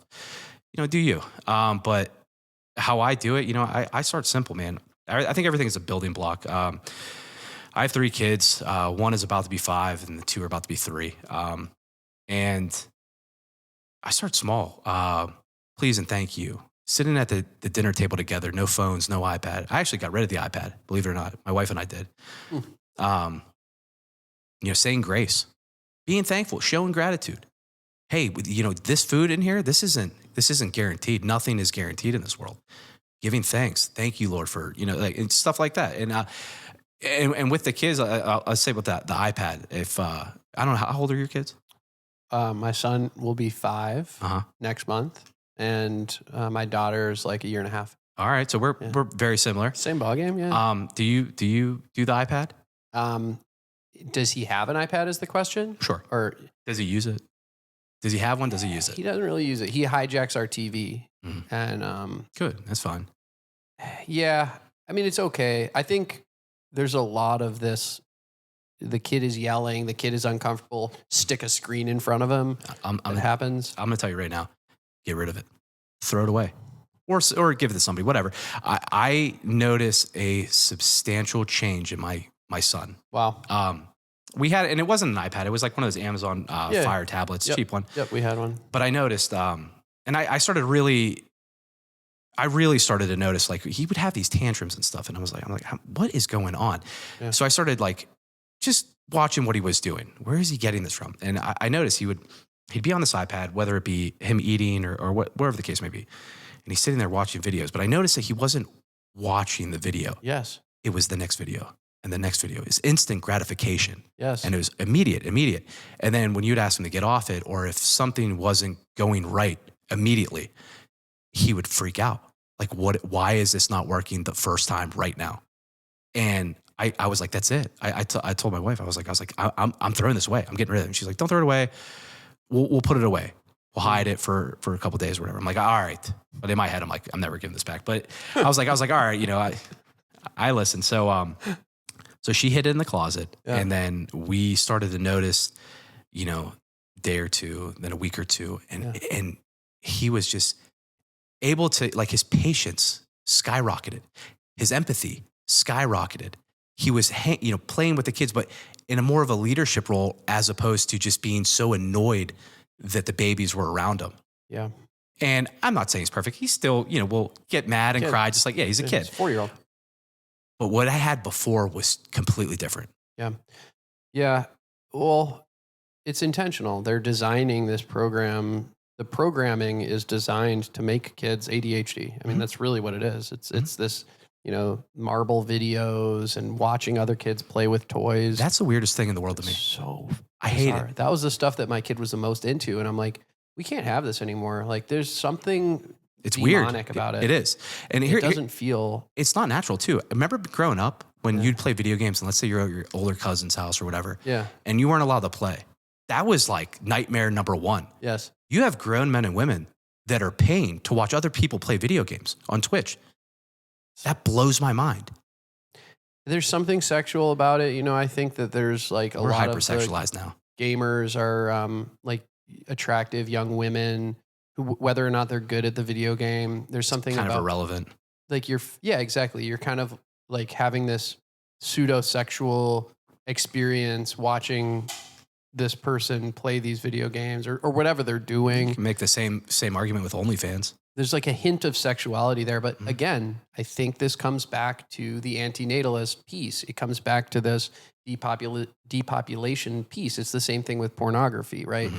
People are being pushed into something that will not help them achieve their primary purpose as a human, which is to reproduce. Yeah. And so what are the ways we can get people to forget their mission? How can we distract you long enough that you become infertile by age? That's crazy. I mean, I think too, it's also crazy with even like the OnlyFans thing, how that's so popular. Yes. It's like, so you're telling me you pay a subscription to follow one girl. Yeah. And I'm like, I'm not, I get it. There's free porn everywhere, but like that's even weirder. So you're doing like, and it's because you're feeding that relationship, but you don't have it. So you think that this girl's actually like focused on you. It's just a very weird of like, go outside, man. You know what I mean? But the energy that they're putting into that fake relationship, they could be putting into getting a real relationship, Absolutely. Right? They could just go, like you said, outside, meet someone, Yeah. engage in a hobby, whatever. Find an organization, a social club. That was a big thing before. That's kind of dying out. Like, yeah, like just like having that face-to-face interaction. Like, I couldn't imagine trying to have a relationship with somebody over the computer screen.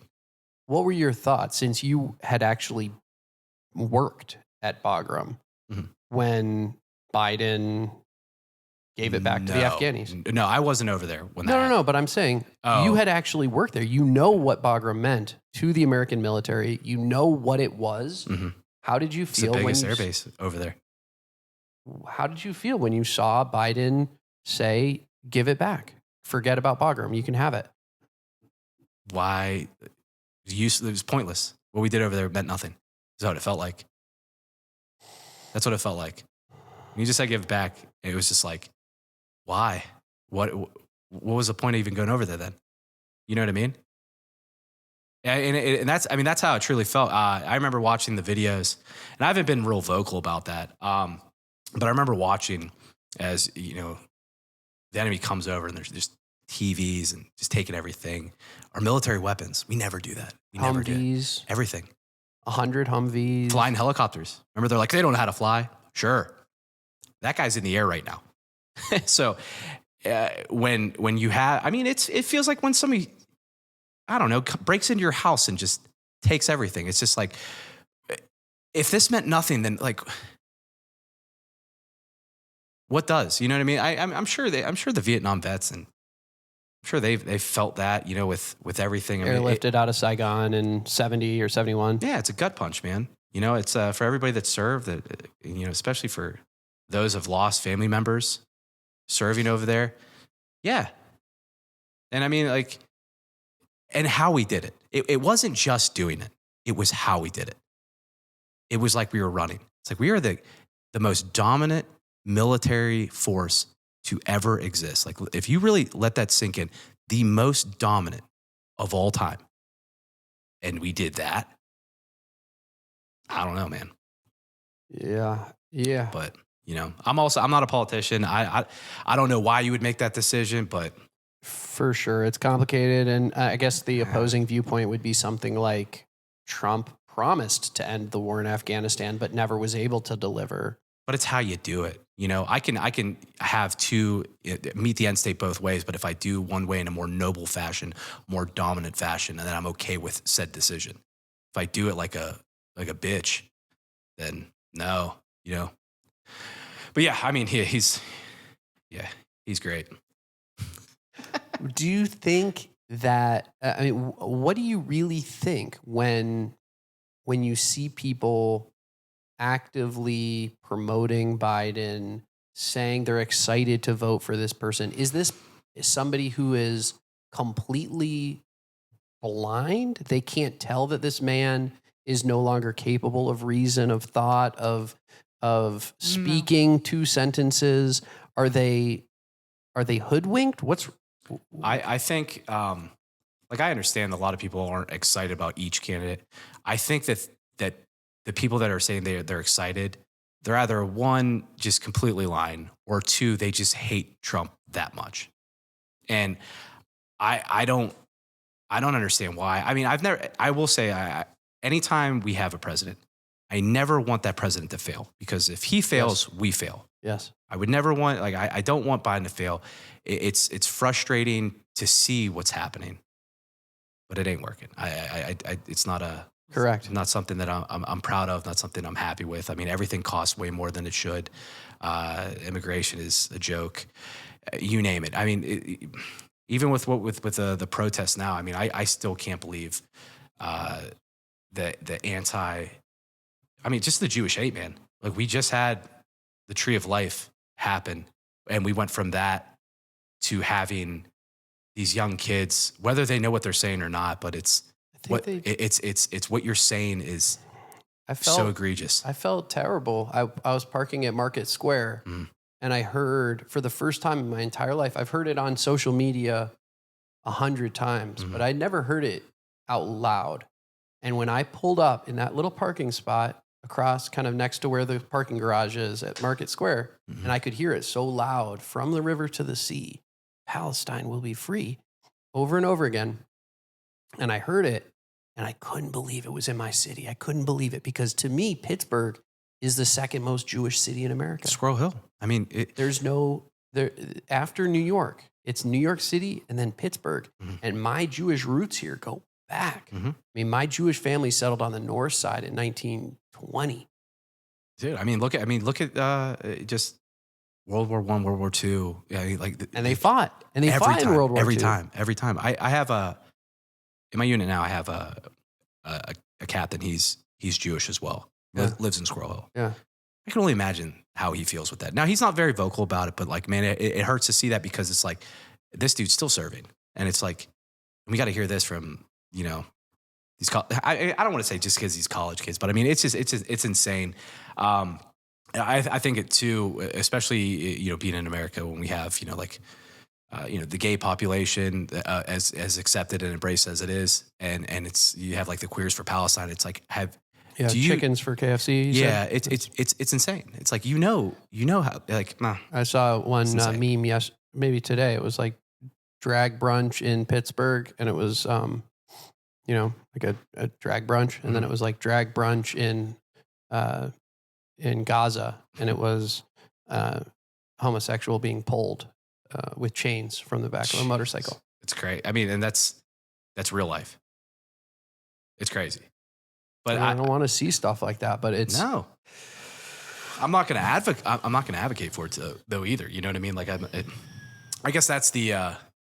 I guess I just don't understand it. I don't know if it's just because here's the thing too. I've seen like these interviews. There's this drag queen reporter that I saw recently. It's making headlines and she's over there and she's during like Pride parade and she's asking people like, hey, what's your stance on Israel and Palestine? And it's like, it's the ignorance. It's like, these people really don't know what, like, I don't know if you're just chanting it because it's popular and you think it's like edgy, but it's like, they have no idea. I mean, they didn't realize that, Israel was, like the pro-homosexual and Palestine is not. I think a lot of them also, one of the ones that I've heard recently that was interesting was like the Temple Mount versus the Dome of the Rock. Mm-hmm. And so people don't realize the Temple Mount and Judaism mm-hmm. is 2,000 years older than Islam or Christianity. Mm-hmm. Our books, our stories, it's the Old Testament. Yeah. For a reason. I mean, that's why, even with Christianity and Judaism, it goes hand in hand. And I guess that's why the Judeo-Christian values. Exactly. And not only that, but I mean, even with the, well, why do Christians care about, the Israel state? And it's like, it's because like everything, all the history is controlled, is Muslim controlled right now. It's like, that's why we have so much stake. These are, they're in control of literal artifacts. Did you see what happened when ISIS took over in Iraq and Baghdad? Exactly. I mean, there's priceless 1,000, 2,000, 3,000 year old. And it's the proof. It's the proof too. It's not just the history. It's the proof. And when you get rid of the proof, it can become extinct. I mean, that's why we have statues and things like that. It's not because we're idolizing something. It's because history happened and you don't want to forget it because it will repeat itself. And that's the big thing. That's why we have these things. You can't forget one's history. It will happen again. Yeah. I've been to Dachau, man. I know what happened in Europe, and I know the reason that I have family in Israel. It's like they didn't feel safe in Europe. I have family that still doesn't feel safe in Europe. Sure. France, it's like one of the most anti-Semitic places in the world. That's crazy. And one of my French cousins moved to Tel Aviv last year so he could try to live without people slapping his yarmulke off or, making fun of him in the street, whatever it was. And so now he's in Tel Aviv with rocket attacks and sirens. And look, the people of Gaza, man, like they've been through hell. Sure. Like their whole, it's not a country, but they're being held prisoner. The whole enclave has been bombed to the ground. It's gone, but also urban warfare. And also when you look at the statistics of how many combatants versus civilians have died in Gaza, it's much lower than any other conflict that's ever been fought. Sure. We're talking about 1 to 9 versus like 1 to 1, or Dresden, where it was like Dresden bombing 3 to 1. I mean, people have this idea too. It's like, oh, war is just like super accurate and everything should be on the same. Like, you don't know what you're talking about. Yes. War is hell, dude. It's not like it's not like cookie cutter and like, okay, well, they have a civilian, so like it's like, dude, it's not like that. You know what I mean? These guys that come back that have PTSD, you think it's just because like, oh, something little. It's like, dude, it's horrendous. What man can do to another man is insane, and it can be the most horrific. And like that's the reality of it. I guess that's the downside of having things like the media being able to take videos and having pictures. Like you're seeing it for real. And not only that, but I mean too with Hamas and everything. Those cowards take hostages and they use those guys as decoys as human bullet cushions. Mm-hmm. Like, but you're getting like that's evil. Free Palestine from Hamas. Right? Yeah. Add from Hamas to every time you see Free Palestine written anywhere. It's insane. And I think the craziest part is that you're taking pro Hamas slogans and then reciting them and creating violence. So we just saw that in Pitt. Was that yesterday? Yeah, they just cleared the encampment yesterday. I was reading the Pittsburgh police scanner. There's a big people are mad at the police scanner now too. The police scanner. You saw this? Oh yeah, which is crazy. It's like this guy is literally getting secondhand news. From you. Correct. I mean, they're listening to a scanner. That's all he's doing. He's not saying whether it's true or not. But you're mad because it's not. It doesn't look good in your. Well, they're saying it's propaganda. They're saying that when he reports, I don't know if it's he or she. Information is propaganda now. Well, I don't know. Right? It's possible. Let's give the critics the benefit of the doubt. It's possible that the Pittsburgh police or the people that were responding to the encampment building at Pitt, which is crazy, by the way. They literally showed up with a truckload of 2x4s and like industrial fence and built a structure which incorporated the Cathedral of Learning. Mm-hmm. Anyway, there were people dropping off supplies in these kind of organized, orchestrated fashion that doesn't make any sense with what I know about like organic. We've seen this before, though, didn't we? Remember talking George Floyd? I mean, dude, these riots. Or are you talking Occupy? Because I actually knew people who were organizing these things. I remember when I was dating somebody who was part of the Occupy movement when I was living in Boston. And she talked to me about how organized it was back then. I mean, these people, the people I was hanging out with knew to use Signal. They knew to turn off the location settings on their Twitter so that when, so that it wouldn't track you, so you couldn't be pinpointed where you were. They had medics who were trained in identifying the symptoms of tear gas exposure and how to deal with it. They, we're not talking about people who don't know what they're doing. Oh, absolutely. And I mean, and that's the thing you see. I mean, Antifa, I remember seeing videos of them doing battle drills, essentially like using shields in a very constructive, well organized way in order to, I mean, the umbrella, yeah, so the laser pointers. Well, I was going just like with like the formation of like guard. So like, I mean, it would work. I mean, they're built like 12-year-old boys, so it doesn't work out. But it's like it. But they were doing it, and it was organized. The vegan diet can only take you so far. Unfortunately, this is the problem. It is what it is. But yeah, no, it's definitely well organized, and I think that's the biggest mistake that a lot of people make is they automatically like just assume it's like they don't know what they're doing. Yes. It's like, no, dude, it's very well organized. That's why it's making news. I was kind of surprised that it was taken down so quickly. There must have been some kind of threat because the way that at least I saw the reporting was that it was basically abandoned, that the protesters left without it being really attacked or really cleared. And there were some, elements from the scanner where they said, like, we're about to use the rubber bullets, but I don't think they did. There were some elements where it said they have a battering ram. They're trying to break into the cathedral. And I think that's what the people were upset about. They were saying this is propaganda. There was no battering ram, but the Pittsburgh scanner guy is doing it. So anyway, let me go back to it. Imagine if the police wanted to have a explanation for why they cleared the encampment. So they went on their scanner on their radios and they said they have a battering ram because they knew that it would be posted by the Pittsburgh scanner, and then people would feel sympathetic towards the police for removing the protesters. Does that make sense? I absolutely, it makes sense. I can 1,000% guarantee you that didn't happen. There's no, and I'm telling you this, there is no way that whether it be Pitt Police, City of Pittsburgh, there is no way that you're going to have a police officer on the ground talking to dispatch, because that's all they're doing. They're talking to dispatch, which is third party. Yes. And then they relay it. No. There's no way. I'm telling you, somebody that does this for a living. Dispatch every day. I promise you, I've never once given false information. Scene size up or anything. Yeah. I tell the dispatch what is going on. Yes.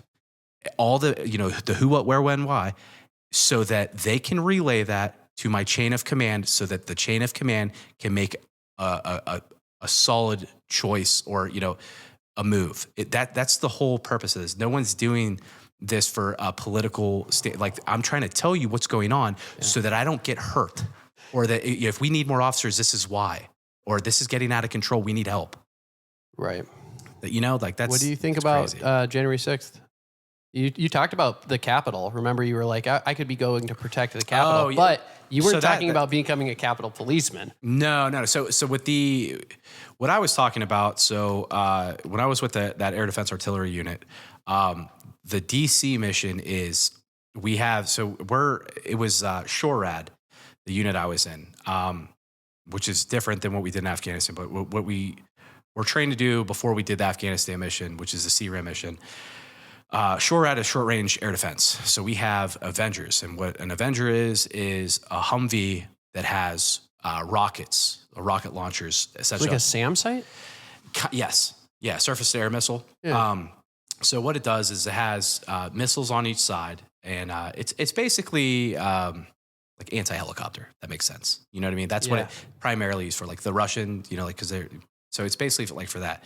And it has 2 Stinger missiles on it too, so handhelds. We call them manpacks. And but what you do is, the DC mission, park these vehicles outside the Capitol, and you keep it safe from helicopters. No, I would not. The Capitol Police thing, no. The closest I came to becoming a police officer was when I signed up. When you signed up for both police and fire. I've never, like, which one will come first? Yeah, I've never had like an inkling like, I want to do that. Now SWAT, that always looked cool to me. Yeah. That still looks cool. That's cool. I mean, look at it. Those guys are, special weapons and tactics. I mean, that's badass, man. MP5s and tactical shotguns. You've seen the show. I'm sure that the movies cool. aren't, directly the same. But I have a lot of buddies on the police force, and the guys that do the SWAT stuff, man, it's pretty cool. It's pretty cool. To be able to say you do that, like, it's pretty cool. Yeah. But the Jan, I mean, I didn't think it was that big of a deal. I don't know. Right. I'm not saying that like I think it was stupid. Like, you know what I mean? Like, from so do you think you're just going to go in and it's like, we own it now? Like, that's I feel like they were pushed in. I feel like I think it was organized too. There was like all of this, there was this huge mass protest at the Capitol. Like, that was always the idea, was they were going to stand out front. But then they got tear gassed into the building. Basically, like, they were pushed so hard that they had nowhere to go. I mean, we saw even the surveillance, and like, I'm not going to sit here and say like I know a ton about it, because like I said, it just never really interests me. Because like, if anything, the people that got hurt were the people that were going in. They were like, oh, the police officers. I was like, well, they killed themselves. You know what I mean? That's like, they weren't. Nobody. I don't think did a cop die at all? No, the one police officer died of like a stroke, but they determined that it wasn't related. And then there were some suicides as well. Or I think. But what I'm saying is, Ashley Babbitt died. Yeah, I saw that. Jesus, that's for sure. Yeah, and I saw the guy shoot her because she was, I guess, coming through that little window. Or whatever. And like I said, like, there's some I think it was dumb. Like, I didn't see the point of it. Nor would I ever do something as ridiculous as that. But like, at the same time, like, I'm not going to sit here and be like, oh, we need a day of mourning. It's like, What For happens? what? What happens if Trump loses in 2024 Mhm. this year in November? Yeah, in November. Yeah, right around the corner. And he's in jail, or he is basically significantly impacted by the fact that this trial was convicted him. I mean, I'll tell you what, man. This January 6th times. this witch hunt is so ridiculous. I mean, we're talking about, like, I don't even, like, let's say he did do all, like, the hush, but, like, I don't care. I just like, it's a made-up irrelevant. crime. It's irrelevant. It's also not a felony. Yeah. It's a misdemeanor. I think that both, was- I think both sides, like Democrat and Republican, Yeah. should see this as a unifying moment and be like, this is bullshit. And the reason I say that, okay, yes, your guy's winning right now. It's working in your favor. What happens when it's not? What happens when the shoe's on the other foot? Totally. And now this is happening to you. This is anti-American.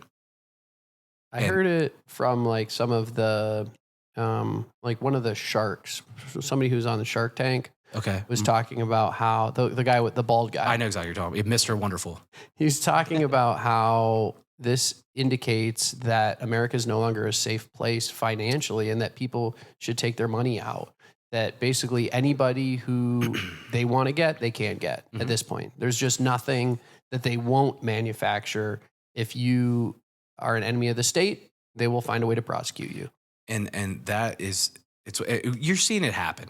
I mean, like, like I could understand if there was some egregious crime and okay, but like talking about like some stupid like real estate, some hush money.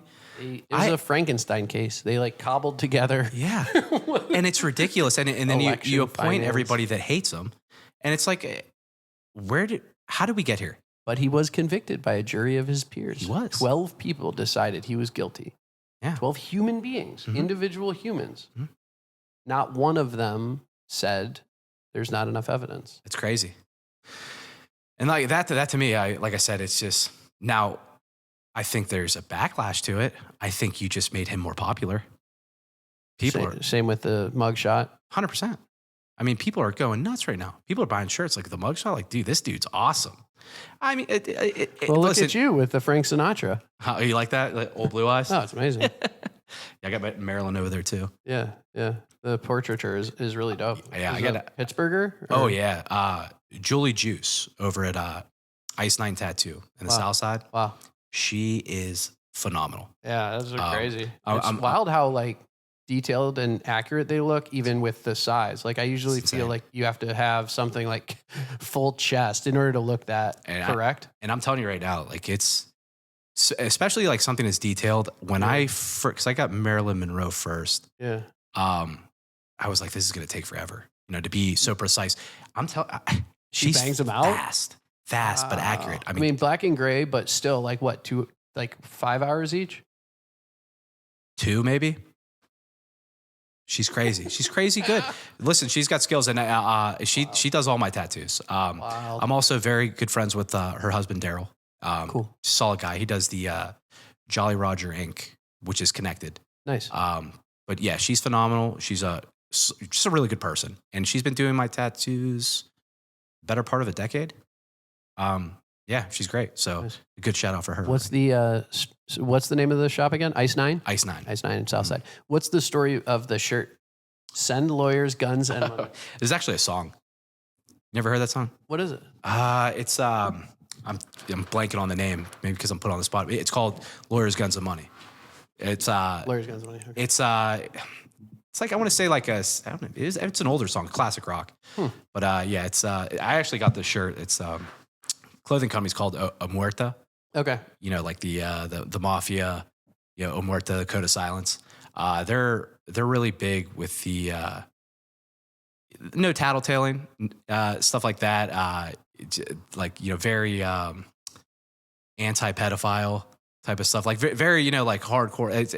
It's a solid clothing company, but I remember seeing it like on Instagram or something. I was like, oh, that's cool. And then I was like, dude, I love that song. I'm like, I'm getting that t-shirt. I didn't even think about it. I just threw it on today, but. I'm thinking Women, Weed, and Weather. Do you remember that one? Women, Weed, and Weather? Yeah, it was like the... I remember Pussy, Money, Weed. It was Kendrick Lamar, I think. Yeah. Women, Weed, and Weather. And I'm sure you've Why do people come to California is like the idea. That makes sense. You've been following the diss between him and Drake? Yeah, I'm not an expert on like what set it off, but I've been enjoying the records, and I feel like Kendrick smoked him, which is great for America, right? I mean, Like, we invented smoked hip hop. him. Fuck Canada. Fuck Drake. Fuck the Degrassi. Fuck Degrassi. Yeah. I mean, that's that. All right, so it's hard to take Drake serious knowing he was on Degrassi, for sure. like Jimmy in the wheelchair. I never Degrassi. saw an episode. I've seen some photos, like some memes. Oh, I watched it. I watched it back in the day. Was it on MTV? It was on the N, which was like a teen version of Nickelodeon. Whoa. And it was a Canadian, little like whatever drama, whatever you want to call it. Yeah. But yeah, it was on the N, and it was real popular. And then, but it was one of those ones that kind of like pushed the boundaries. Like they did the school shooting, like that's why Drake was in a wheelchair because he got shot by the school shooter. Whoa. Yeah, so it was like it was cutting edge at the time, I guess. But yeah, it's like really hard to take him serious. As if they have school shootings in Canada. Yeah, right. No, nothing anymore. What a Trudeau. Trudeau ruined that. What a dork. I can't believe you let that go. Oh, I guess we can't really talk. We got It's almost worse to have someone who's cognitively intact and making that bad of decisions yeah. because it's willful. Well, yeah. And it's he did it on purpose. Yes. Like with Biden, I honestly, I feel bad for the guy. Yeah. I truly do. He's Corn Pop. not only- Corn Pop lost it. Not only that, I mean, the guy's, what is he? He's like 82 now, right? The oldest sitting president in history. Well, he was that when he first got in, and he has just gotten, I mean, we've seen anytime you have a president that's elected to 2 terms, not just one, we see how bad they age. Look what happened to Reagan. Yeah. Reagan was Look fully at Obama. demented by the end. Obama had full, hair was no whites by the end of it, man. I mean, and I get it. The amount of stress and criticism that you receive on a daily basis, to do that for 8 years, Yeah. I would wouldn't never do want it that for job. 8 seconds. No, I would never want that job. Ever. Never. You couldn't pay me enough. Thankless. It is. It's just like being the goalie in soccer. And you have a whole team, and it's like, it's your fault. Not everybody else. You. Or the goalie in hockey is probably worse. Although the guys like stick up for the goalies in hockey, which is cool. What's worse, though? Him or the field goal kicker? Like to blow the game. Like, can you imagine that? Butt kiss. Wait, who's the field goal kicker? Dick Butkus was Andy. no. He was a linebacker, and then he was the coach of the Bears. Bears, yeah. Yeah, the Bears. I was thinking, maybe I'm thinking That was Ditka. Mike Ditka? Mike Ditka was the coach for the Bears. Maybe Butkus was. I don't know. It was a while back. Who was the blonde kicker for the Steelers? Jeff Reed. You want to hear something fun? We used to party with him at on the North Shore. Oh, everybody. But I it? partied with him. Tequila Cowboys or something? Yep. Yeah, Tequila Cowboys. I partied with him. I was 18. And he was buying me drinks in Myrtle Beach. Wow. I have a picture of, it was like, I'm trying to think there was one lineman. He wasn't with us for too long. It was like me, this Max Starks? No, He would come out sometime. Man, I can't think. I think it started with a C. Regardless, so this really big lineman, all right, it was me, him, Jeff Reed. My buddy Nick is in this laundry bin, and we're all pushing him into the pool at this resort that we're at. And I just met him that day. And Wow. And he was, listen, people say what they want. Jeffrey was awesome. Yeah. Super cool dude. He was a party animal. And I actually think he was pretty solid, right? Didn't he win a couple Super Bowls at least? Oh, one? he was world class. Yeah. He was great. Yeah. He's a goofball with the hair, but He showed up at the Pitt Dance Marathon one year at Pitt and kicked out a football. Uh-huh. He signed a football, kicked it into the audience, Uh-huh. and this girl in a sorority is right in front of me, and she catches it. She reaches up in the air and catches it over her head like this. Uh-huh. And I grabbed it and fucking took it away from her. And then I gave it to my dad. No, you didn't. Yes. That's awesome. That is in your face. In your face. That's beautiful. XY, Oh, motherfucker. She's just like, oh. Testosterone. Yeah. Sorry, nerd. Get better hands. That's funny. No, dude. Yeah, Jeff Reed, dude. He was great. Yeah, he was, like I said, I couldn't believe it happened. There's a picture out there. I have it saved somewhere, but it was hilarious. Like I was like, I can't believe that just happened. I can't believe I did that. That's awesome. hilarious about Myrtle Beach. Wow. Yeah, we used to live in Charleston, South Carolina. I love Charleston. That was our last house. So we did 4 years. I had 2 buddies of mine, and they were like groomsmen in my wedding, like good friends of mine. We went to high school together, and both of them went to Duquesne, did the pharmacy program, were pharmacists, and they were pharmacists down in Charleston, South Carolina. And it's funny, they hated it because they worked for CVS at the time. Yeah. And they're like Hutch, this job is fucking killing me. Yes. And I'm like, well, dude, like you're a pharmacist, like you're a doctor in medicine, like that's great. You're making good money. And I remember my one buddy, he was just like, dude, it's not worth it. Like this is killing me spiritually. I don't get a lunch break. And especially when the COVID stuff happened, because then they cut workers, but expected more work to be done. That was the point. It's insane. Yeah, It was insane. And they both fucking quit. They're like, I'm not doing this shit anymore. Wow. And like it sucks, but like at the same time, like I get it, man. Like if you, no matter how much time and effort you put in something, like dude, if it's not worth it, like it's not worth it. And I just remember going down there though. When they did finally get their vacation, we go down and visit. Wow, what a beautiful place. It's like the South Side if you got rid of like all the trash and graffiti. Like it's. You're talking about King Street. Yeah. King Street is dope. I mean, it's very a lot of young school. people in Charleston. It's great weather, a little sticky, humid, but it's not, it's like a little more temperate than Florida. Oh yeah, absolutely. The humidity is not as rough. For me, what I loved about it was the outdoors, like the experience of being out in nature, down on the on the rivers. There's these creeks with little crabs and the clacking oysters, and it's just like very peaceful. It's low country. Absolutely, and a little bit more friendly down there.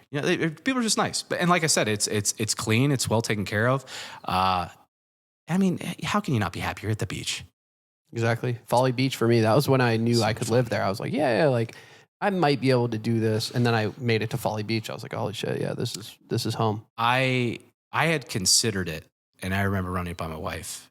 And then I was like, okay, well, they have a paid fire department. Let me check that out. And then I looked, and it's a non-union state, right? Right to work. It's right to work. Is that what it's called? Right to work. And no.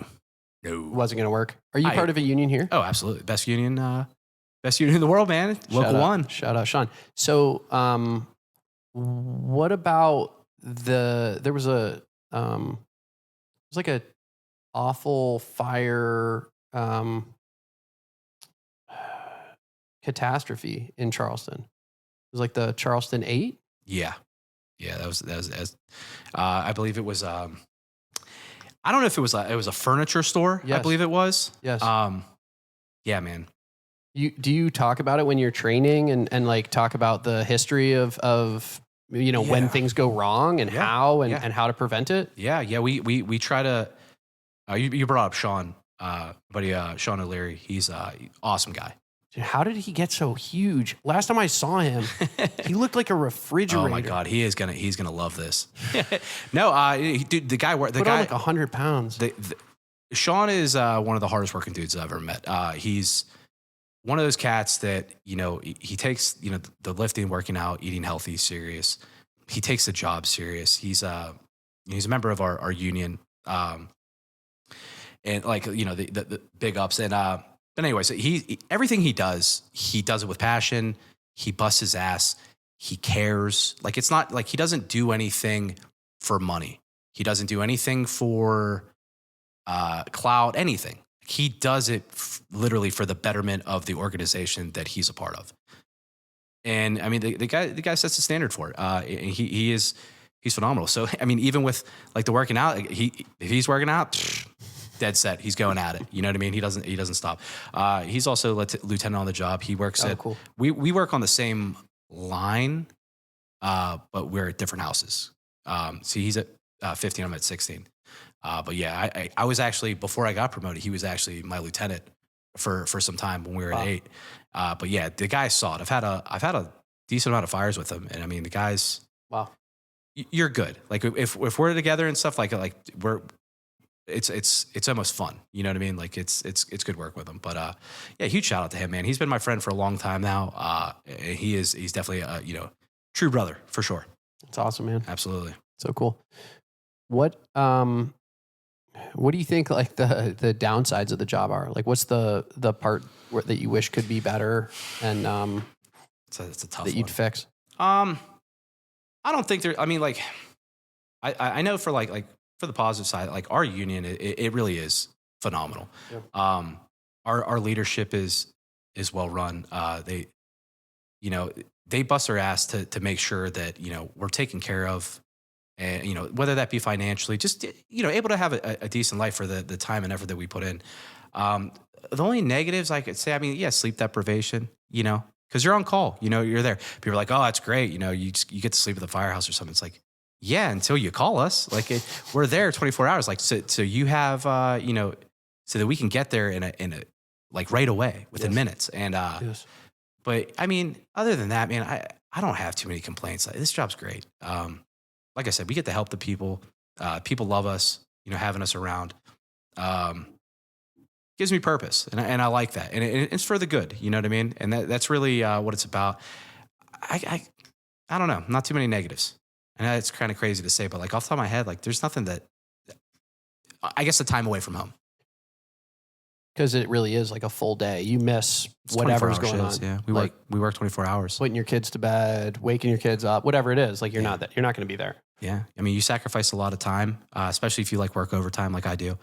Yeah, you sacrifice a lot of time. And I guess that's the hard part. But at the same time, like if I wanted to, if I didn't want to work any overtime or anything, I only would work 2 days a week because we have off 72 hours. It's a good living. We make a comfortable wage. We have a great union that provides us, with benefits, things of that nature. But yeah, time's always going to be rough. Some people could go from being deployed and make military a career. Mm-hmm. Right? Mm-hmm. Yeah. I mean, I guess I had thought about that when I first came out, like, oh, maybe I should do active but it wasn't for me. I guess I like the reserves or the guard or whatever, just because, I can turn that switch on, but like, I don't want to do that all the time. You know what I mean? Like nonstop in that military. Like I remember my dad, he did it for 34 years, something like that. Wow. He was a chief warrant officer. Yeah. He said, I mean, if you ever talk to him, you'd know he's got that raspy whiskey voice. Hey, like that. Like it's real. It's terrifying. Still scares me to this day. But, yeah, I mean, that was his life and that's cool. It's just like, I don't want to do that. No. But at the same time, like the fire department's like paramilitary. It's very similar. The rank structure, how we take care of business and things of that nature. It's similar. So, and you mentioned you work with people that also served. Like there's a ton of vets. Yeah. And I mean, you know what? We just got. I don't know if I don't know when the exact cutoff date is, but the application's out there now, man.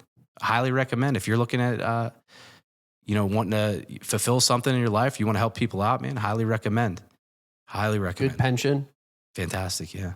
Healthcare is great. Healthcare is great. Yeah. You can work out all day, take care of your body, right? You could. You said there's a gym. There is. This I would not recommend going balls out to exhaustion because if that call comes in, it's time to go. Right. But yeah, it gives you leniency to do certain things. But there are many days. We've had 20 plus runs. You know what I mean? In the truck?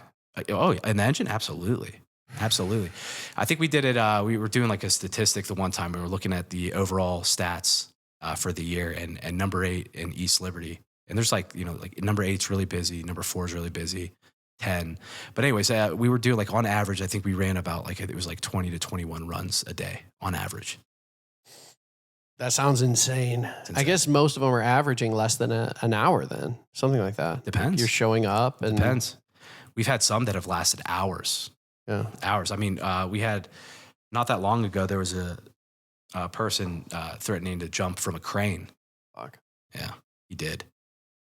And that was terrifying. But like we were there for like, it was like the crew before were there for like 6 hours and then we relieved them to, yeah. So like, it depends, Wow. but you call, we haul type of thing. We are coming. Do you cook? Mm-hmm. Yeah. You all have a grill or like little kitchen or something? Yeah. No, we have full-fledged kitchen. And a lot of people think that like city provides this like we do a lot of, we invest a lot of our own money into making our area better. And that's why we call it a firehouse, not a fire station. So this is our home. Like we live here, and for a substantial amount of time, 24 hours, it was 48 in a week, that we were at that firehouse. So like, this is your house. So yeah, we cook, we go shopping, cook, hang out, play cards, shoot the shit. Like it is an absolute family. And when you get a really good line, guys that you work with day in, day out, it's the best. It's the best. It's the closest thing I've ever come to in the civilian world from the military, of having that unit, having that cohesion of guys that are literally putting their lives on the line for you. And that's what they're doing every time. And like, wow, how crazy is that? You got 7 other dudes or 3 other dudes that are willing to take it to that absolute next level at a moment's notice. Crazy. Do you ever have people that get into it for the wrong reasons, or who you feel like aren't holding up their side of things and you have to like fire them or get them into another career trajectory that'll be better for them? I don't fire anybody. That's not in my job duty. But yeah, I mean, it's just like any other organization. I'm sure there's tons of people or not tons, but I'm sure there are people in the medical field that you're like, hey man, I could clearly tell this is just for money, and like, you don't care at all. And like, being lazy or just, the work ethic. Yeah. There's going to be dudes that do that. I would highly recommend they don't work with me. You know what I mean? Whether that be a conversation or whatever, but that's just me. Cause and that's the thing too. And it doesn't necessarily have to be work ethic, but poor attitude. I don't want to see anybody go on a call and disrespect the patient or anything for any, because like, this might be the first and last time they ever come in contact with a fireman, and you want it to be negative. That looks bad on all of us, because we all wear the same jersey, and that's the biggest thing is, So cool. how you represent us. And I take that personally. I do. So I've had the opportunity that I haven't worked with too many people like that. I've had the pleasure and opportunity of working with some great firemen, Captain Dursey, he's a great friend of mine, Eddie Dursey. He's solid. One of the best captains I had. I was able to work with him. Captain Reiser, Danny Clark over at number 8. He's still at number 8. Just great leaders and guys that have inspired me, but also taught me the right way to do it. And, that you can never just get comfortable. You can't get comfortable, because then you make mistakes. And I'm very fortunate. But that's why, I try to work in busy neighborhoods, because you're not going to get those guys in really busy areas like East Liberty or Homewood, Wilkinsburg. Like, you're going to get guys that want to be there. The other 2 things that I wanted to mention that are probably very rudimentary to you, but which I think are incredible about fire departments are, one, when I used to volunteer for this program called Strikeout Stroke at the Charleston Riverhounds. Is it Riverhounds? The minor league Charleston baseball games. We would go and take blood pressures. Mm-hmm. And when we would talk to people, one of the things we would say is, if you don't have a blood pressure cuff and you're worried, you can walk to the fire department and they will take your blood pressure if you 100%, ask. 100%. And I think that's actually a really cool thing that a lot of people don't know. Like, we've been talking about how you all have this EMT capability. Oh yeah. But you're part of the community. You're not just a person in a truck. You exist in the community to serve it. We serve it. And that's what I mean. Like, it's not a job. We literally, that's what we're here to do. The other cool one was fitting car seats. Yeah. It was like when we got our, you drive to the hospital with an empty car seat and and your wife, and you leave with this little person in this big chair, and you have no idea if it's correctly installed, what you're doing. You can go and ask for help And a lot of they would actually have like events where it was scheduled, like here, come through and we'll fit it out for you and stuff. So those were a couple of the times. Yeah, I mean, and that's the thing too is if you're, your family, whatever the case may be, you have kids and stuff like, especially in the city of Pittsburgh, feel free to come by the firehouse. We will show you the rig. We will light it up. Let the kids see it. Yes. Absolutely. Because that's the thing. Like we do absolutely serve the community in that area, and like make no mistake, like you pay for it. It's your tax dollars. Like this is yours. You should treat it as such. So like if you have a problem, yeah, come by. No one's gonna say no. Hey, can you help me with this car seat? I've never known. Yeah, if I don't know, I'm sure one of these guys does. I mean, we do that, and I'm sure you've seen on TV. We have kids come by the firehouse, pump their tires up. Oh, wow. Yeah, I mean, we have some kids that, they'll come and hang out, and eventually, and this is a true story, like those kids turn into firemen eventually. The kids that hung out for a while at the firehouse and are like, dude, this is what I want to do. Yeah, we're just human beings, and like, yeah, if you show somebody respect and yeah, whatever you need, man. Yeah, it's pretty cool. We'll help you out. Are you much of a gun collector? I may or may not have weapons. Besides the pythons? Yeah, right. Yeah. 22-inch pythons. No, I mean, yeah, I could shoot. Yeah. Okay. You? I have a few, a burgeoning collection. I like guns. I think, it was not part of my childhood. It's something where I grew up in a household without firearms and they scared me. Yeah. And I don't want that for my children. I think that no, teach them young. I thought that a gun would just kill people. Like that's just what it did. That if you have a gun, it just fires itself and it starts. Oh yeah, it has a mind of its own. Yeah. I mean, that's kind of how I imagined it, and it's just that makes sense. So not true. If you just watch TV, like I mean, yeah, it could be scary. I grew up with guns. No, my dad didn't hunt, but military. My mom's military, so they all had weapons. For me, I'll be honest with you, any sort of gun, it's just a tool. It's how I look at a hammer. It's like if I'm gonna do some roofing, I'm gonna need a hammer. If I need to protect myself, I'm going to need a gun. It's just a tool to do something, whether that be for sport or hunting or whatever. But yeah, that's all it is. And with any tool, whether that be a car or a hammer, with being careless and not having respect for said tool or having proper training or knowledge of it, I mean, it can be deadly, 100%. Yeah, I love the Bobby Kennedy. He's talking about how there were rifle clubs when he was in high school, and kids would just bring guns into school, keep them in their locker. You want to hear something funny? I learned how to shoot at a church camp. They had an elective riflery. Yeah. And I learned how to shoot 22 LR or whatever. Well, actually it was pellet guns. Okay. When my dad was a camper there, it was 22s. Yeah. But it started like that, but it was good because I learned trigger discipline. I learned to never point a weapon at somebody, it's not a toy, like this thing can do some serious damage. And that was at a young age, and it carried into the military, and yeah. And that's how I treat everything.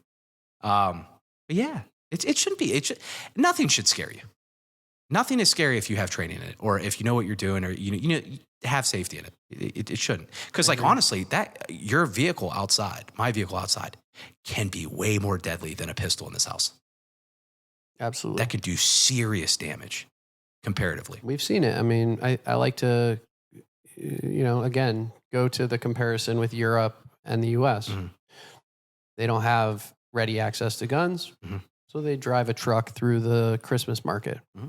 They don't have ready access to guns. So they stab a cop in the neck. Yeah, I saw that.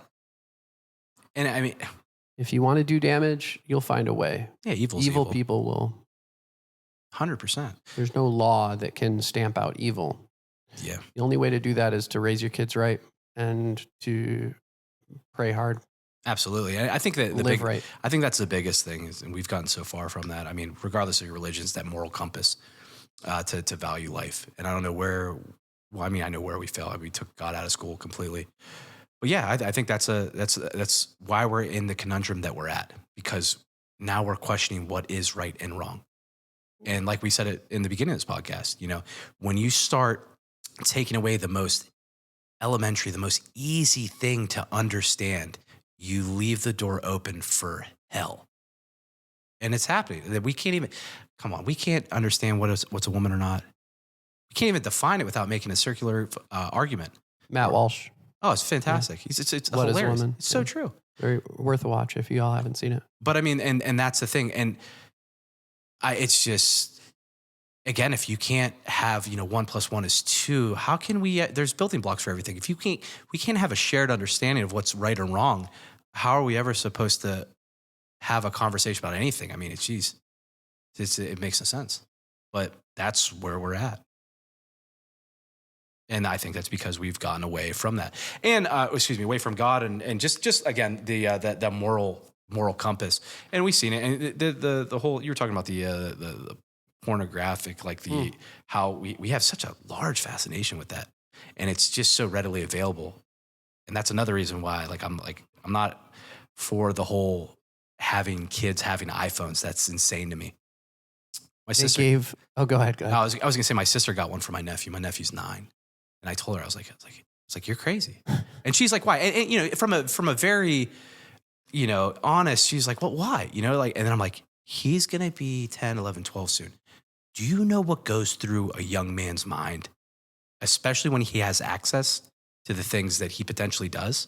Especially when every one of those things is designed to push him into the traps. Sure. Of social addiction, media, sex addiction. Yeah. Scrolling addiction, iPhone addiction. Dude, and listen, I've fallen into the trap of the scrolling. Like, how many times do you, whatever the case may be, you're just like, next video. And then you're like, dude, an hour's gone by? The doom scroll in the morning is terrible. Yeah. I mean, I just try to substitute that with reading or something like that. But yeah. But that's the thing about you're doing that to a kid. And I'm like, you don't understand. I know you didn't think of that. You're thinking of, communication and things of that nature, but it's he has access to the internet with no supervision whatsoever. Give him a little watch with the Apple AirTag in it. That shit'll work just the same if you want to know where he is. Give him a fucking Nokia brick phone. It'll never break. And you can It's got Snake. Yes. Great game. Good to go. Great game. Awesome. Could you imagine showing that to a kid now? He'd be like, what is this? This archaic piece of whatever it is. I still think it's weird that we use text messaging, which is completely Stone Age, technology. I think, again, just we're scared to actually have a conversation with somebody. The fact that people don't call anymore. I hate it. I still call. I call all my friends, my real friends. Yeah. I mean, the text messages is because either I can't talk or if I just needed something quick. Yeah. I don't know if you've dealt with this. Females love doing this, but they write these stories. It's paragraphs. And I always hit them back with the TLDR. Too long, didn't read. I can't. I'm not doing it. Yeah. Yeah, that's a thing. My mom does that. Long texter. Just call me. All abbreviations. Oh, dude, no. Acronyms? Acronyms, different languages. She uses German, French, Spanish when she. What? Yeah, man. Dude. With abbreviations. I'm out. I'd be like, I'm not doing it. Mom, you can't do this. You have to call me. No way. Yeah, I can't do the long text messages, especially when it's like my bros or something. I'm like, dude, what are you doing? Just call me. Yes. Just get this out. Because if I can't hear how you're saying it. Oh, so true. I don't know how to take it. Another thing too, I've noticed, especially when it comes to work related things or if people have issues, super tough over text. Total bitch on the phone. I think one of the keys here is it's because of the prevalence of sarcasm. Mm-hmm. And one of the best things I heard in medical school was from one of my teachers named Ben Bensidon. He's a psychologist, a clinical psychologist. Mm-hmm. He said, sarcasm is burnout. Mm-hmm. There's no difference that the use of sarcasm, people do it because they're pretending to be funny, but it's just a mask. It's a cover up. No, it makes sense. They're hurting and they're displaying it in the best way they know how. Mm-hmm. It's a funny lie. That's another way to think about it. It's like, how funny is lying? Lying isn't funny at all. No. A lie is it's a failed opportunity. It's a missed opportunity to live the life you could live. I agree with that. And what could happen if you tell the truth? This is all Jordan Peterson. I went and saw him when he was here. Jordan Peterson's fantastic. Were you there? No, I wasn't there, but he's brilliant. Unbelievable. He said, what could happen if you tell the truth? You could go on the adventure of your life. Go on the adventure of your life. Tell your truth. Speak your truth. He said, you have within you the power to found dynasties. Yeah. He said that to the crowd, a crowd of 20,000 at PPG. Was it huge, the event? It did okay. I mean, it's a very there. niche. It's a niche. It was really cool to see the people who went. I like Jordan. He's how many Christians are in Pittsburgh? It was cool. Yeah, I mean, you don't see it too often, but at the same time, those people aren't really loud. No, you know what I mean. They're effective, but not loud. Cool to see them all in one place. I mean, Jordan Peterson, like I followed a lot of stuff. I mean, he's very brilliant, but he's also like he doesn't take a political side. He takes a very moral, like this is my truth, this is what I believe, and then, but at the same time, I have this to back it up. I've seen this. The numbers coincide with this. It's like, so I'm not just getting his opinion on something, but I'm getting an educated one at that. He studied evil. To me, that's why he's worth listening to, is because he actually has spent decades learning about what humanity is capable of at its darkest. He studied the Holocaust. He studied the Gulag Archipelago, Solzhenitsyn. That's why he went through some shit himself. Solzhenitsyn, yeah. Fucked him up a little bit. I think so. Yeah, you can't spend that much time and energy. What does he say? You stare long enough into the abyss. You know what I mean? It's pretty deep, man. Incorporating the shadow is also one of his things, right? The Jungian shadow, about how we can incorporate that black dot within the white half of the yin yang and make that a part of us in order to become powerful, right? Absolutely. You want to be a monster. You want to be somebody who people are afraid to fuck with. Absolutely. A man that isn't capable of violence, him showing kindness is nothing. It's easy to be kind when you don't have anything in you. But a man that is capable of severe violence that shows kindness, I mean, that's a powerful man. And I wouldn't want to mess with it. You know what I mean? But it's true. Absolutely. And the yin and yang thing, it all ties in together. But I mean, it's a very powerful statement. And we've kind of gotten away from that to where we're just all like, oh, kind people. It's like, but I'm not scared of this dude. You know, like, okay, this guy is nice, but he's also 110 pounds and he can barely lift his own covers. Who are our idols? Who are the people that we're pushing into roles of mentorship and leadership in this country?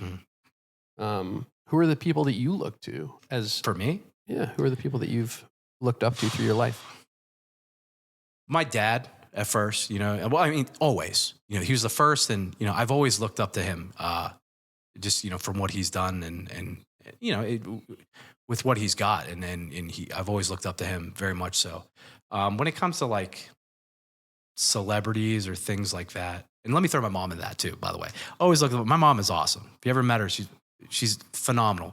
The most awesome person in the world, nicest, but also fiery, man. Don't get her mad. But yeah, no, I guess the guys that I always looked up to, Arnold Schwarzenegger, Sylvester Stallone, the tough guys, the guys that were, they were badass, but they were always the good guys and there to help. But they were also, like coming in and wrecking shit, I never looked up to like rappers or celebrities and things of that nature. It's just weird to me. And I don't even know who those guys would be nowadays, right? Who are the role models? Who's setting the tone? Influencers? What a joke that is. Yeah. What do you influence? Nothing. You just do stupid shit behind a camera, and then people watch it because it's dumb. Like Jake Paul. What? Anything of significance that guy's ever done? Nothing. But he's super popular. Right. Is he not the guy who's boxing Tyson? That's Jake Paul. Excuse me. I'm thinking Logan Paul. Whatever. The Paul brothers. The other one, yeah. They both suck. They both suck. Interesting. Now Mike Tyson? Yeah. That guy's one of the greatest of all time. So dope, right? You know what I mean? Yeah. So, I wonder why he's not fighting. Did he say something about his stomach or something? Inflammation or something. It was a health concern. Something that you probably don't want to get punched in the gut.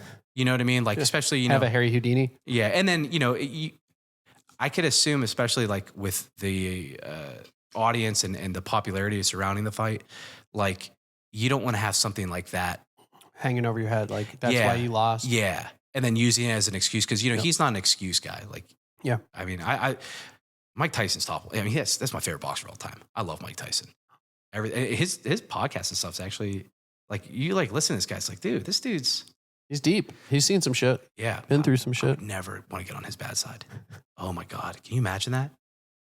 Like, there's a difference between like somebody like, this dude's got beef with me. It's like, who's got beef? There's Mike Tyson. Mike Tyson has. Didn't he punch someone on a plane once? Did you see that video? Like 5 times. That shit was so crazy. The dude was fucking with him. You're fucking with Mike Tyson? Are you crazy? That's insane to me. Yeah, I watched that video. That was hilarious. Yeah, Mike Tyson, man. Yeah, but yeah, like those guys, like, I mean, like I said, there's nothing of significance. Like, if anything, I remember, like, I think it was Logan Paul. Yeah, that's the one that's not boxing. Like, he tricked everybody into that NFT bullshit. Yeah. Total scam artist. Him and Tom Brady. Yeah. What the fuck is it? Dude, the craziest part is that people were actually buying that. What are they, like digital copies? I never really understood it. Like, I tried. I didn't even understand the term fungible. There's people who I've interviewed, like DJ Bamboo, who are into it. Wade Anthony.